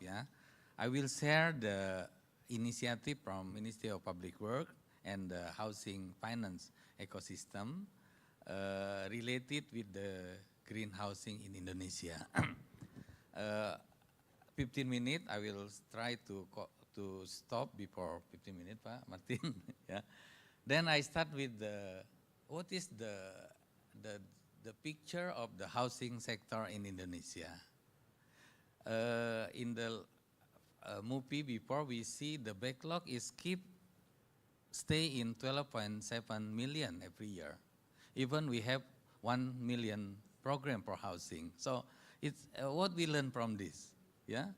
We need something bigger, Pak. We cannot do with current approach like now. And then if we go further, we have at least two big issues. One is ownership backlog, which is 12.7 million in 2021. But the growth is about 700 to 800 for new family. However, for subsidy, for example, this year we can achieve for 220,000 units. It means it is very big effort, like pulling if we pull the water into a place, but the speed of output is much bigger than input. This is what we happen in housing sector. Beside this ownership backlog, we have also the qualitative backlog. The number is much bigger. It is about 23 million households. So this big number, of course, we need a big program as well on the other side. And also we have at least 4 issues in this case. One is about the urban sprawl. What we learned from our subsidy now, yeah, we already spent about 1.7 million subsidy to the low-income people. Yeah. However, 99 from 9 something is for landed houses, which is every year they go far from the job location. And number 2 is, sorry, I need glasses.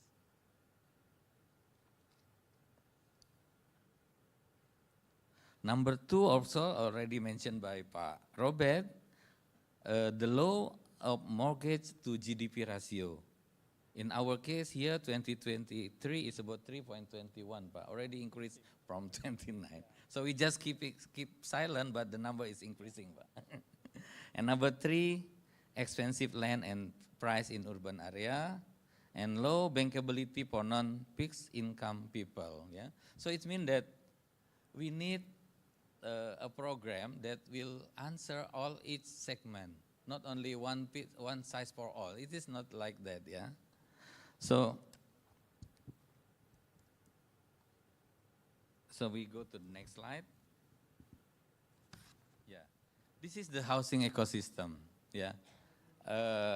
In terms of the regulator and government side, we have Bappenas, and then regional government, and also Ministry of Regional, and BPN for land banking, Ministry of Public Work for the supply side, of course, and also for the demand side, and Ministry of Finance, as well as regional government. Okay.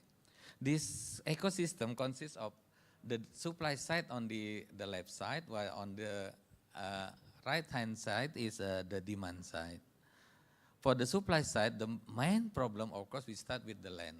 Why land? Because we never plan for the housing. We never buy the land for the housing. It is developed all by the developer, yeah? Even it is for public purpose. And then it is then developed by the developer.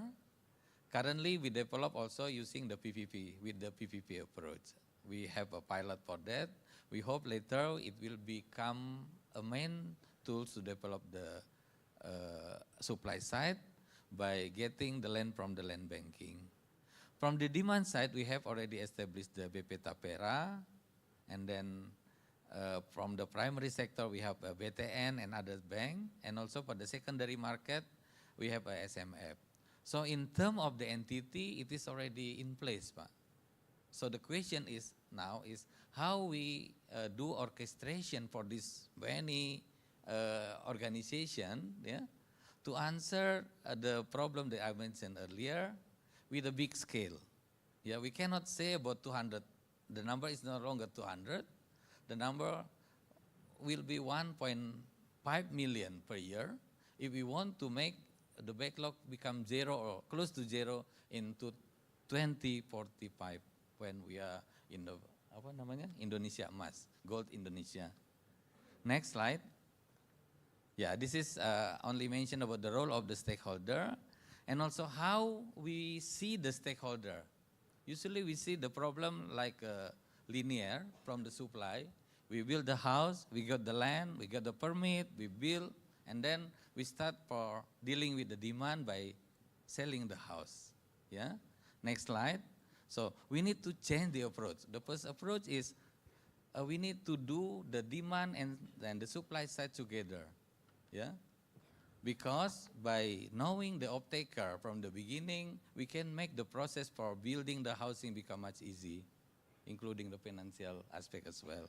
So with Tapera, I believe we can develop such kind of the mandate from the law for for the housing, yeah, where it is mentioned that we need to create the housing queue.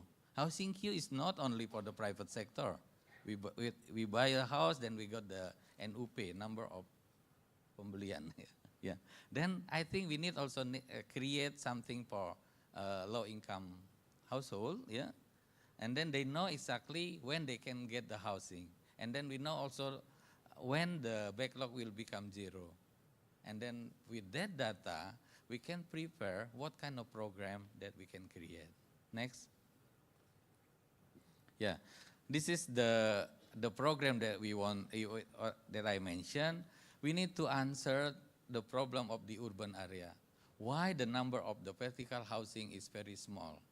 Only 900 of 1.7 million housing.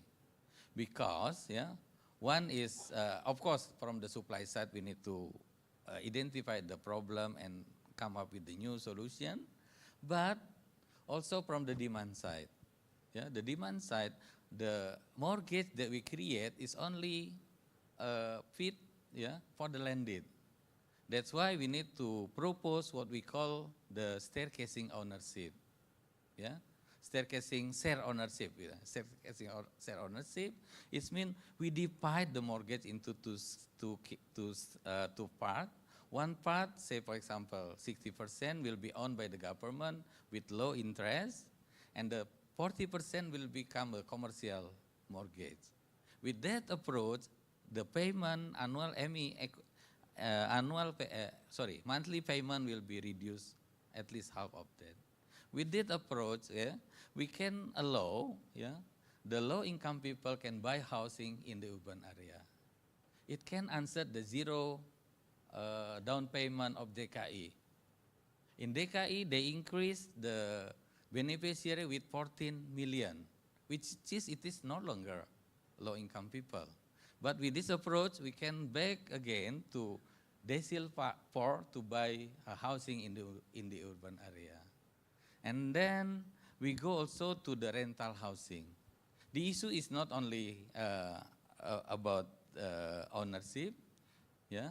It is also, we can provide the rental housing either in the bottom of pyramid, also we can go for the upper decile.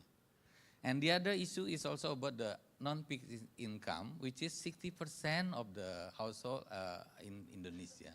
But, yeah, our facilitation for them is only 10 to 12%. It means we need to go for that with the rent-to-own scheme, which is we develop with the SMF, yeah. And also, if we consider that more than 70% of household housing in Indonesia built by self-help, it means we need to create another program also for them, which include the incremental housing, housing microfinance, and other things. I think the message of this slide is we cannot just do, yeah, to solve the problem with only one program, because the problem is very complex and need a different approach for that.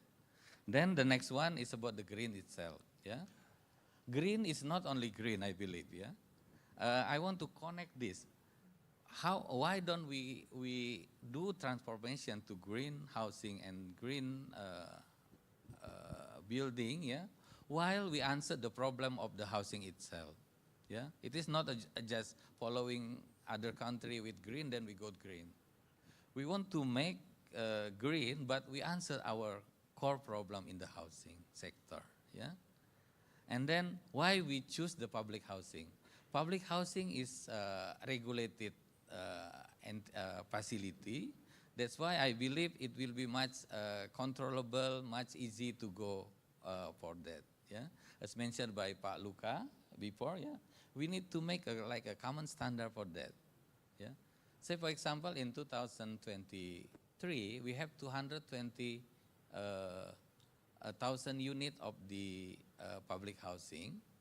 The idea is just, why don't we make a standard for the green housing, yeah, which include the water consumption, energy, as well as the material. In our case in Palembang, for example, changing from conventional to green housing will only increase about 2% of the capex, which is not significant, I believe. So with the standard, yeah, I think we can create the. I suggest Tapera make like nowadays propose the Tapera housing. Then one values of the Tapera housing will be the green housing, yeah. Then currently we initiate the Indonesia Green Affordable Housing Program. Why we initiate this? Yeah, this is the very basic question.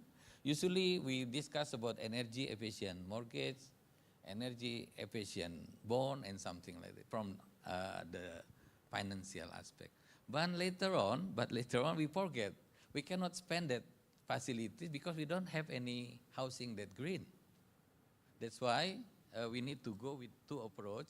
From the supply side, yeah, we need to have a program to make all of the housing green as many as possible, yeah. Starting, for example, 100,000 in this year, another 5 year become million or something, and become net zero in 2050. And then the IGHP itself will become like a housing platform. It facilitates the green housing adaptation, yeah, which cover the green retrofitting, slum upgrading, and urban regeneration to answer the core problem of the housing sector. And also the new built green housing, it will facilitate the developer with the construction finance, housing PPP, yeah, self-help housing. With this approach, we can invite, yeah, the private sector to facilitate, to also to contribute to answer the problem in the housing sector, yeah, and also the green affordable housing finance, which cover in the supply side as well as the demand side, yeah. With this approach, I believe the secondary market will become increasing. With this approach as well, the number of 3 point something ratio of mortgage to GDP will increase significantly by the time. Ya, waktunya habis, Pak. I think Saya kasih tambahan waktu. Oh, sorry. Another 3 minutes, Pak. It's okay for you, Pak. Yeah, and then the last slide. Yeah, this is before that. Yeah. This is the Indonesia Green Affordable Housing. Yeah, we expect that it will be later developed and managed by SMF. Why SMF? Because SMF will become the main motor for the housing sector, especially the connecting with the capital market. And also we invite all the facilities, yeah, private sector, multilateral agency, development agency, and other philanthropic investor to allow the development of the blended finance for housing sector. And then later on it will be used for the purpose of the deportation in the microfinance and other product that I mentioned earlier, and also in the supply side financing as well. And then with this two approach, I believe we can get the efficiency not only from the supply side, but also in the demand side. I think I stop here, Pak Martin. Thank you very much for the time and opportunity. Okay, thank you very much, Pak Heri TZ, for the opportunity, your presentation. Thank you very much, gentlemen. Now, I open questions from the floor, 3, 4 questions for the first phase, and then if we have a time, then I will move to the second one.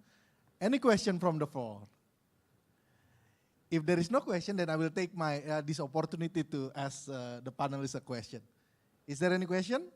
Oh, one question from, oh, halo Pak, apa kabar Pak? How are you Pak? Pak Dedi, silakan.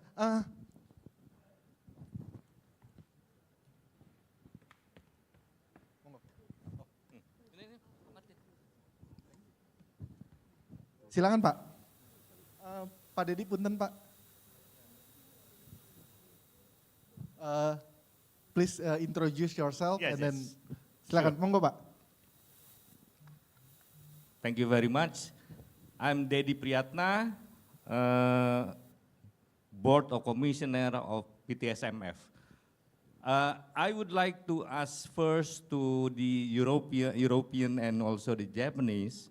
So what I didn't see in your presentations regarding the additional cost for the greenhouse.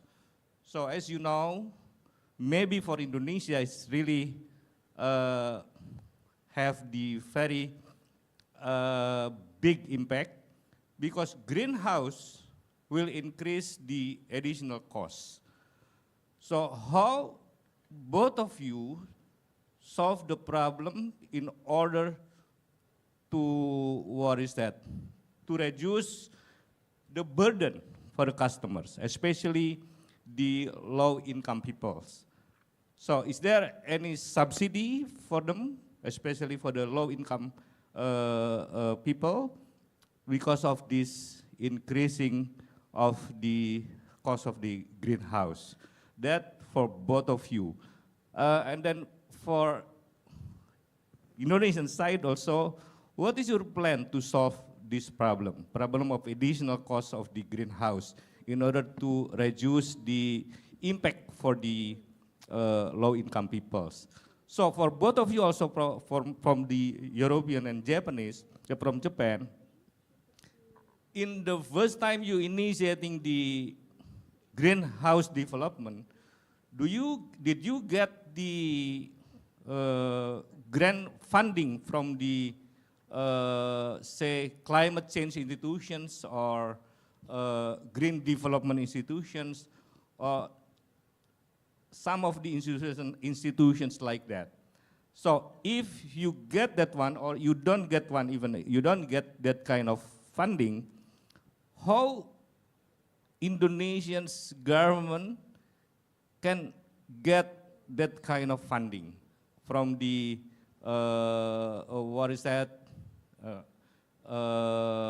climate change institutions and so on and so on. So that's actually my question. Thank you so much. Thank you, Pak Dedi. For all of you, there is one question. So basically, how you deal with the increasing costs, dealing with the greenhousing and so on, because must be related with the mortgage rate when the cost of the house itself increase. That is the first question for everyone here, for all the panelists. The second question, I believe, it is for Luca and Pak Tosio. It's about bringing the money. When you start your endeavor, do you get funding from anywhere? And then can we, Indonesian government, also get the funding from the same source, or probably you have a source of funding that can bring to the Indonesia and then try to expedite the process of energy efficient mortgage development? Pak Heritage Z, Pak Robert, I will start with Pak Heritage Z first, okay? I will give the opportunity to Pak Heritage Z first for the first question of Pak Dedi about the cost, how to reduce the cost. And then I will move to the Luca and Shimizu-san. Okay. Please, Pak Heritage Z. Bagaimana cara mengurangi biaya? Yeah, I think, of course, as I mentioned earlier, Pak, in Palembang case, the increased capital cost is only 2%. Of course, it is increased, but a small number. This is for the public housing. But we need to see from the whole life cycle, of course. Yeah, the first idea is it is not only one organization program. Green housing should become like a big program, yeah, which it includes also local government. They can facilitate with any kind of like permitting, some kind of retribution, deduction of the retribution, and also I can talk with the BKF how we can reduce the tax if the housing is green, even for the low income housing is already pre-tax, yeah, but we can find other facilities to reduce the cost of the construction, for example, and also from the demand side. That's why we initiate the IGHP. It is a blended facilities. It means we can say that if the housing is green, then you can get the green mortgage, which is from the IGHP. We hope it will be different with the market rate, and also from the government side, we can facilitate that to make this interesting for the private sector to build the green housing. I hope it answered the question, Pak. Thank you. Thank you, Pak. Pak Robert, please, Pak. What the BKF can do, the fiscal office can do, dealing with the increasing of costs, while building green housing. Yeah. Like Pak Hari said, the green, if we make a greenhouse, the cost of construction will be increasing, and the climate and tackling of climate change now is part of a global. I think now in Ministry of Finance, in front of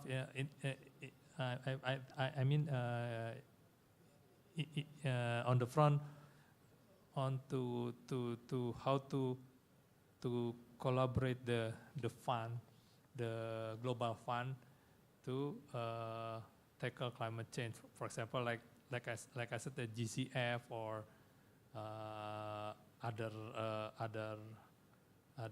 global fund. So with this global fund, I think we reduce the interest or the mortgage rate, so that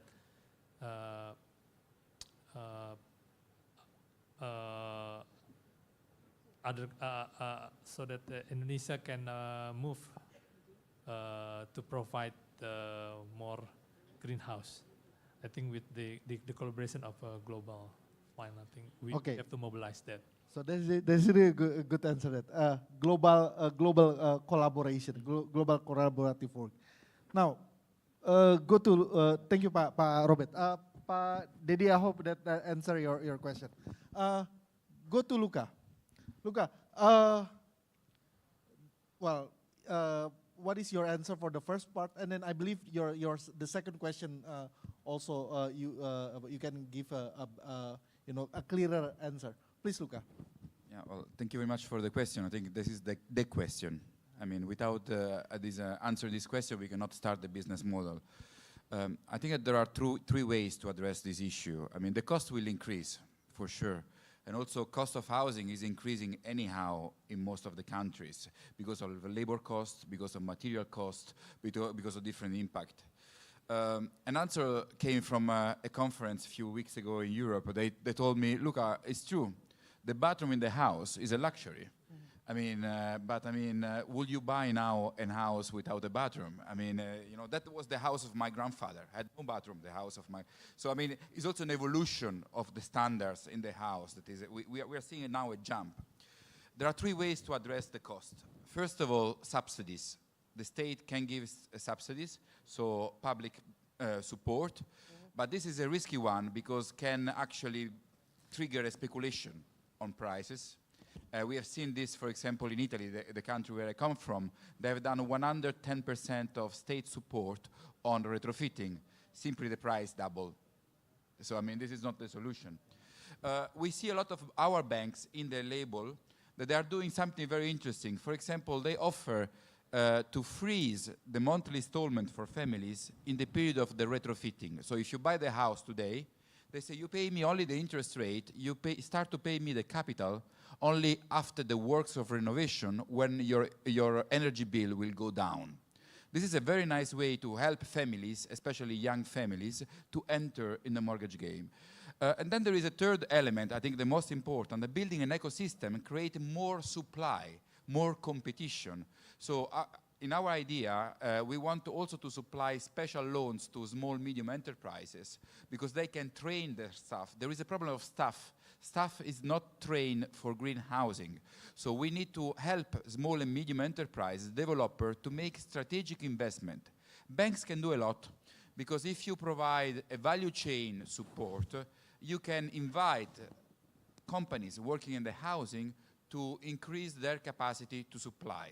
This altogether, these three elements can help in keep costs under control and develop a business model. Thank you.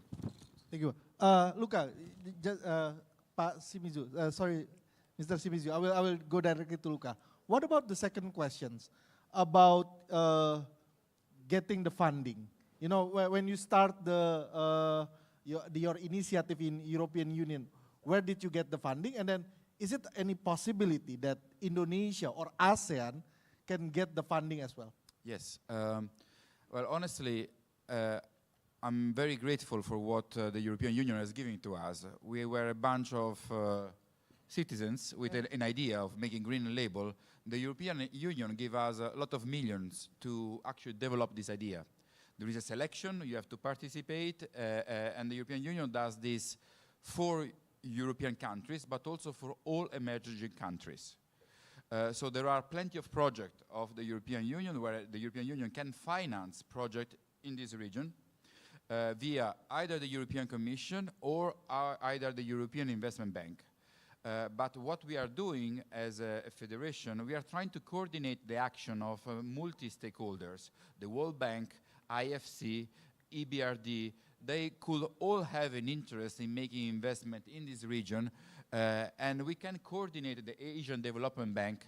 We can coordinate the action of all these entities. Putting all together this entity, I think it's possible to create critical mass for a real investment. After this, you will see private capital investment coming, pension fund, asset manager, that they will start to chip in this market because they believe in the capacity of this market of making governance, making working as a system. You know, that's I think the message that you should market in your country and making this as a kind of attractive place to invest, like you are doing. Okay, thank you, Luca.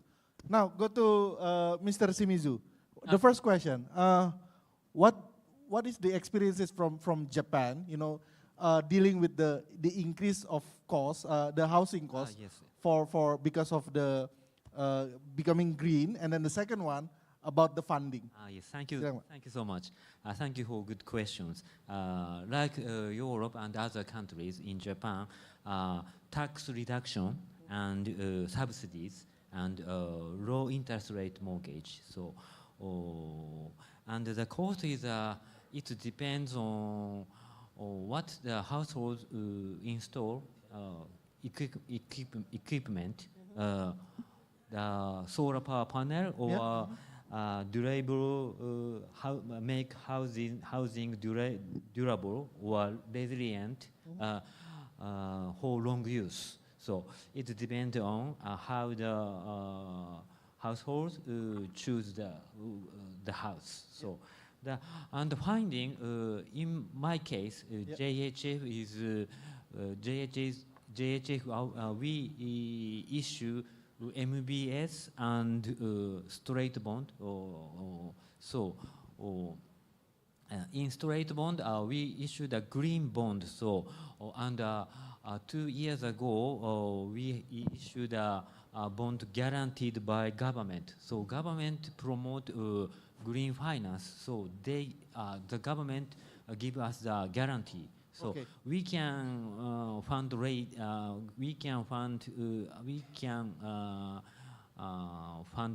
money cheaper than usual. So it is one idea to promote. We play a leading role to promote the green housing. So it's not only green mortgage because developers provide. Because usually in business scene, companies may change their factory into energy efficient, but households they can't make their home, so they buy, or they ask to build. So or developers, it is very important how developers provide cheap provide houses more cheaper and energy efficient, make the house energy efficient. So, it is one idea to promote. It is one idea. The government play a great role to promote builders, real developers, and household. Okay. Okay. So basically, talking about the funding is the role of the government is important, and then how we try to collect all efforts, bring all efforts into a more obvious, so the investor can see that this is a dynamic and well-governed market, then and it is attractive to invest here, right? Now I'm asking to the do we have any time? Another 15 minutes or can somebody help me? Only 5 minutes left. One question, 5 minutes left. Is there any? Oh, silakan. Oh, our colleague from Philippines.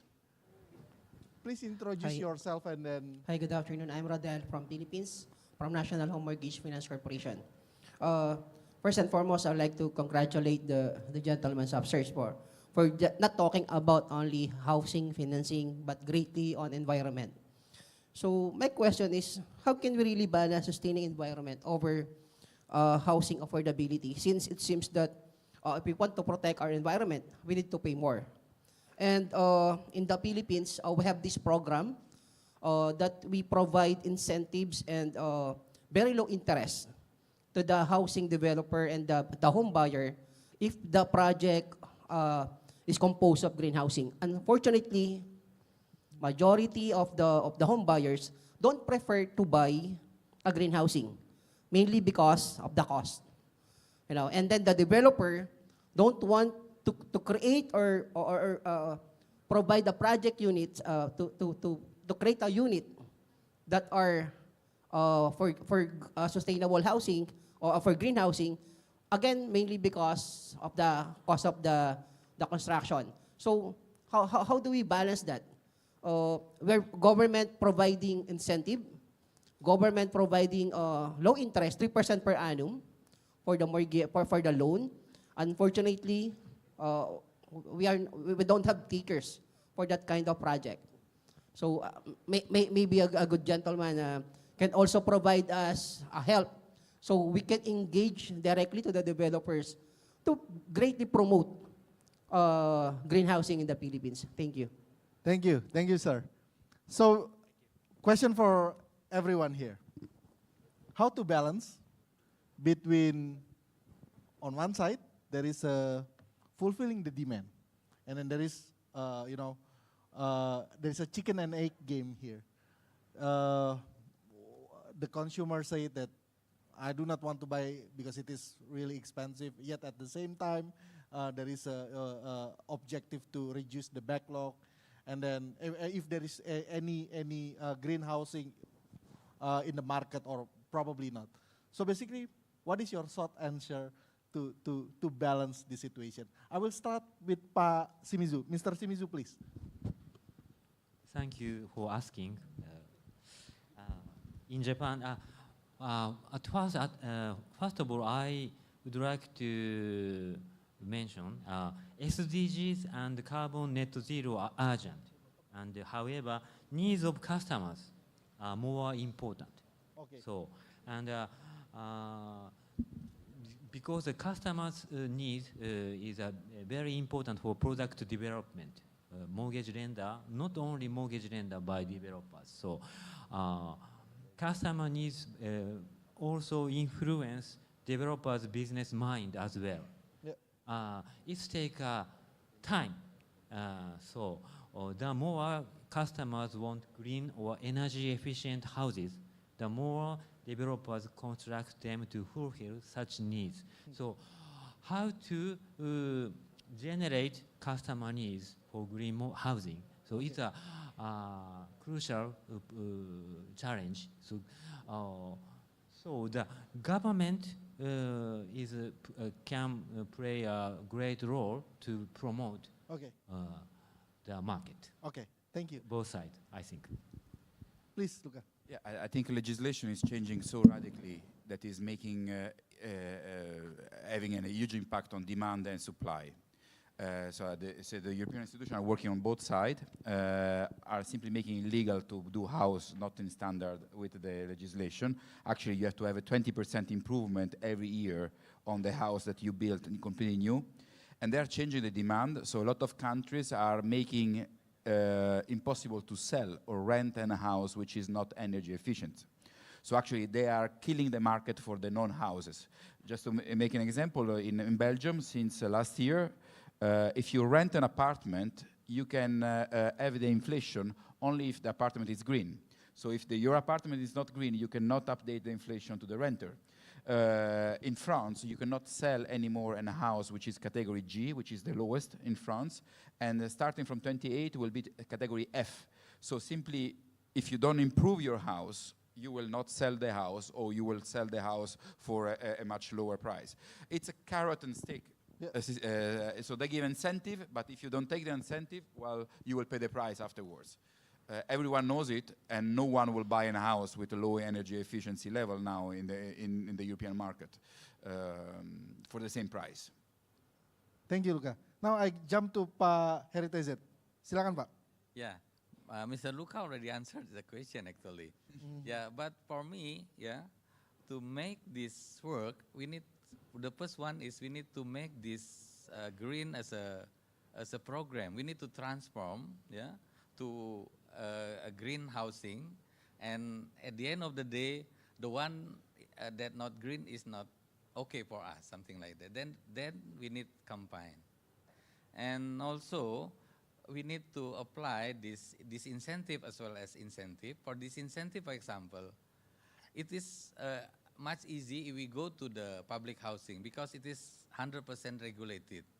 We can mention to Tapera, say for example nowadays, 50,000 of 220,000 unit of subsidy should be goes to the non-fixed income. This is a policy like that.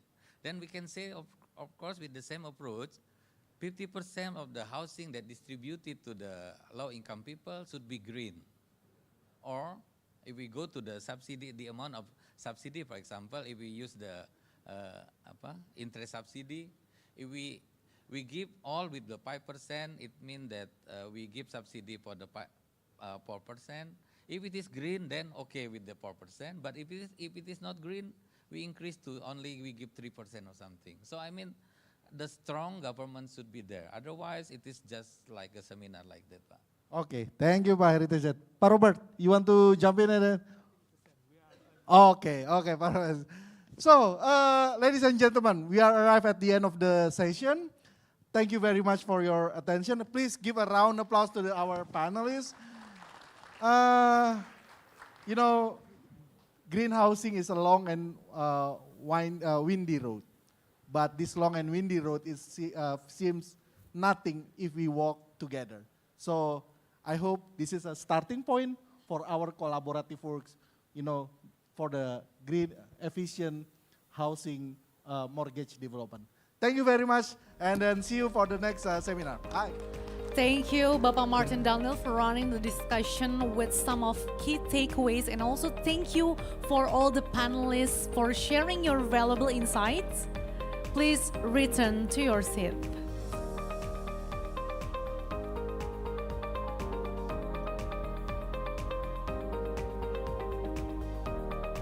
Gentlemen, as we want to move on to the next agenda, please return to your seat. Thank you. Thank you all the panelists and also Pak Martin Daniel for running discussion once again. Ladies and gentlemen, please give a round of applause for the discussion.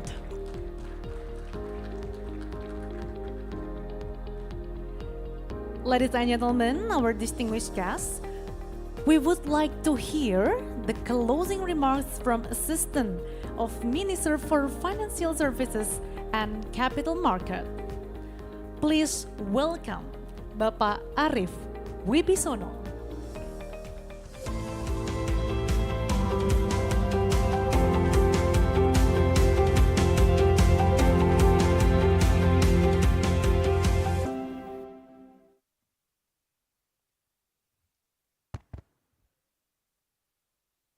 Distinguished panelists and participants, and also moderators, ladies and gentlemen, Assalamualaikum warahmatullahi wabarakatuh. Salam sejahtera bagi kita semua. Om Swastiastu, Namo Buddhaya, salam kebajikan. Good afternoon to all of you. I am deeply honored and delighted to be part of this event. On behalf of the Ministry of Finance, I wish to extend our heartfelt gratitude to all esteemed speakers who have shared invaluable insight on the energy efficiency mortgage, particularly those from the EU and Japan. I also extend our thanks to today's participants for their attentive engagement and the fruitful discussion that have transpired. Allow me to highlight several key points from our seminar today. The commitment of the government of Indonesia to climate action is evident and unwavering. Ambitious targets have been set, and significant strides have been taken to fulfill our commitment to addressing climate change. As we lead the emerging market and developing economics on the transition to a low-carbon economy, it is essential that we prioritize sustainable practice. Nevertheless, challenges persist. The rapid economic expansion and the population growth suggest that the amount of CO2 emission from building and construction is expected to increase significantly in Asia. As of 2020, the sectors accounted for 36% of the total global energy consumption and contributed 37% to the total global CO2 emission. Energy efficiency has long been touted as cornerstone of a sustainable future. By reducing energy consumption in our homes and buildings, we not only alleviate the strain on our energy resource, but also significantly cut down on greenhouse gases emission. The benefit is apparent. From improve our air quality, reduce energy bills, to factual step forward achieving our climate targets.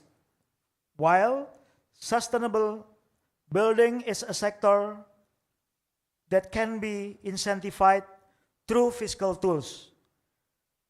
Financial barrier is another challenge that needs to be addressed simultaneously. Energy efficient mortgage operates at the intersection of finance and sustainable building. It adds that investing in energy efficient technologies and housing renovation is not just inexpensive, but an investment that pays dividend over time. Energy efficient mortgage offer homeowners the opportunity to access favorable mortgage terms and interest rates when they undertake energy efficient upgrades to their properties. In the pathway towards more responsible financing, a green mortgage enables individuals to invest in energy efficient renovation and sustainable technologies, thus accelerate a wider effect on communities, cities, and nation. However, as presented by Mr. Bertalot, the Energy Efficient Mortgage Initiative coordinators, the mortgage to GDP ratio in Indonesia is less than 10%, together with Philippines, is the lowest ratios in ASEAN, compared to 30% in Singapore and 40% in Malaysia. Therefore, as Indonesia targeted a net zero emission by 2060 or sooner, this is a good momentum to start the energy efficient mortgage development. Inaugurated in January 2023, the government has initiated the establishment of the housing finance ecosystem. The need for a joint forum to coordinate and to create an environment-based housing industry is inevitable. As we already have the housing finance ecosystem, I am hoping that the housing finance ecosystem can live with today's discussion. The development of energy efficiency mortgage involves numerous stakeholders, including regulators, financiers, and also developers. Hence, the establishment of ecosystem that can accommodate and harmonize these various needs become imperative. This ecosystem can catalyze from both demand and supply within the housing sectors. The journey toward energy efficiency is not one undertaken in isolation. It requires strong collaboration, uniting government, financial institutions, pioneers of the industry, and civil society to collective envision a future where energy efficiency form the bedrock of sustainable development across our ASEAN nation. I believe that the seminar can serve as a rallying call for action toward the energy efficient financing initiative. Let's keep in mind that the discussion we make today will shape the future for generation to come tomorrow. Thank you. Thank you, Pak Arif, for the closing remarks with several key takeaways. And then also, ladies and gentlemen, we have reached the culmination of today's seminar on energy efficient mortgage development throughout Asian countries. May this moment serve as a foundation for fruitful collaboration among all stakeholders in the housing finance ecosystem, particularly in continuing to support the energy efficient mortgage program to reduce the carbon emissions while enhance the environment, also providing more affordable home ownership for all Indonesian citizens. Ladies and gentlemen, I extend my heartfelt gratitude for your presence and participation. Wassalamualaikum warahmatullahi wabarakatuh. Good evening and see you on the next event.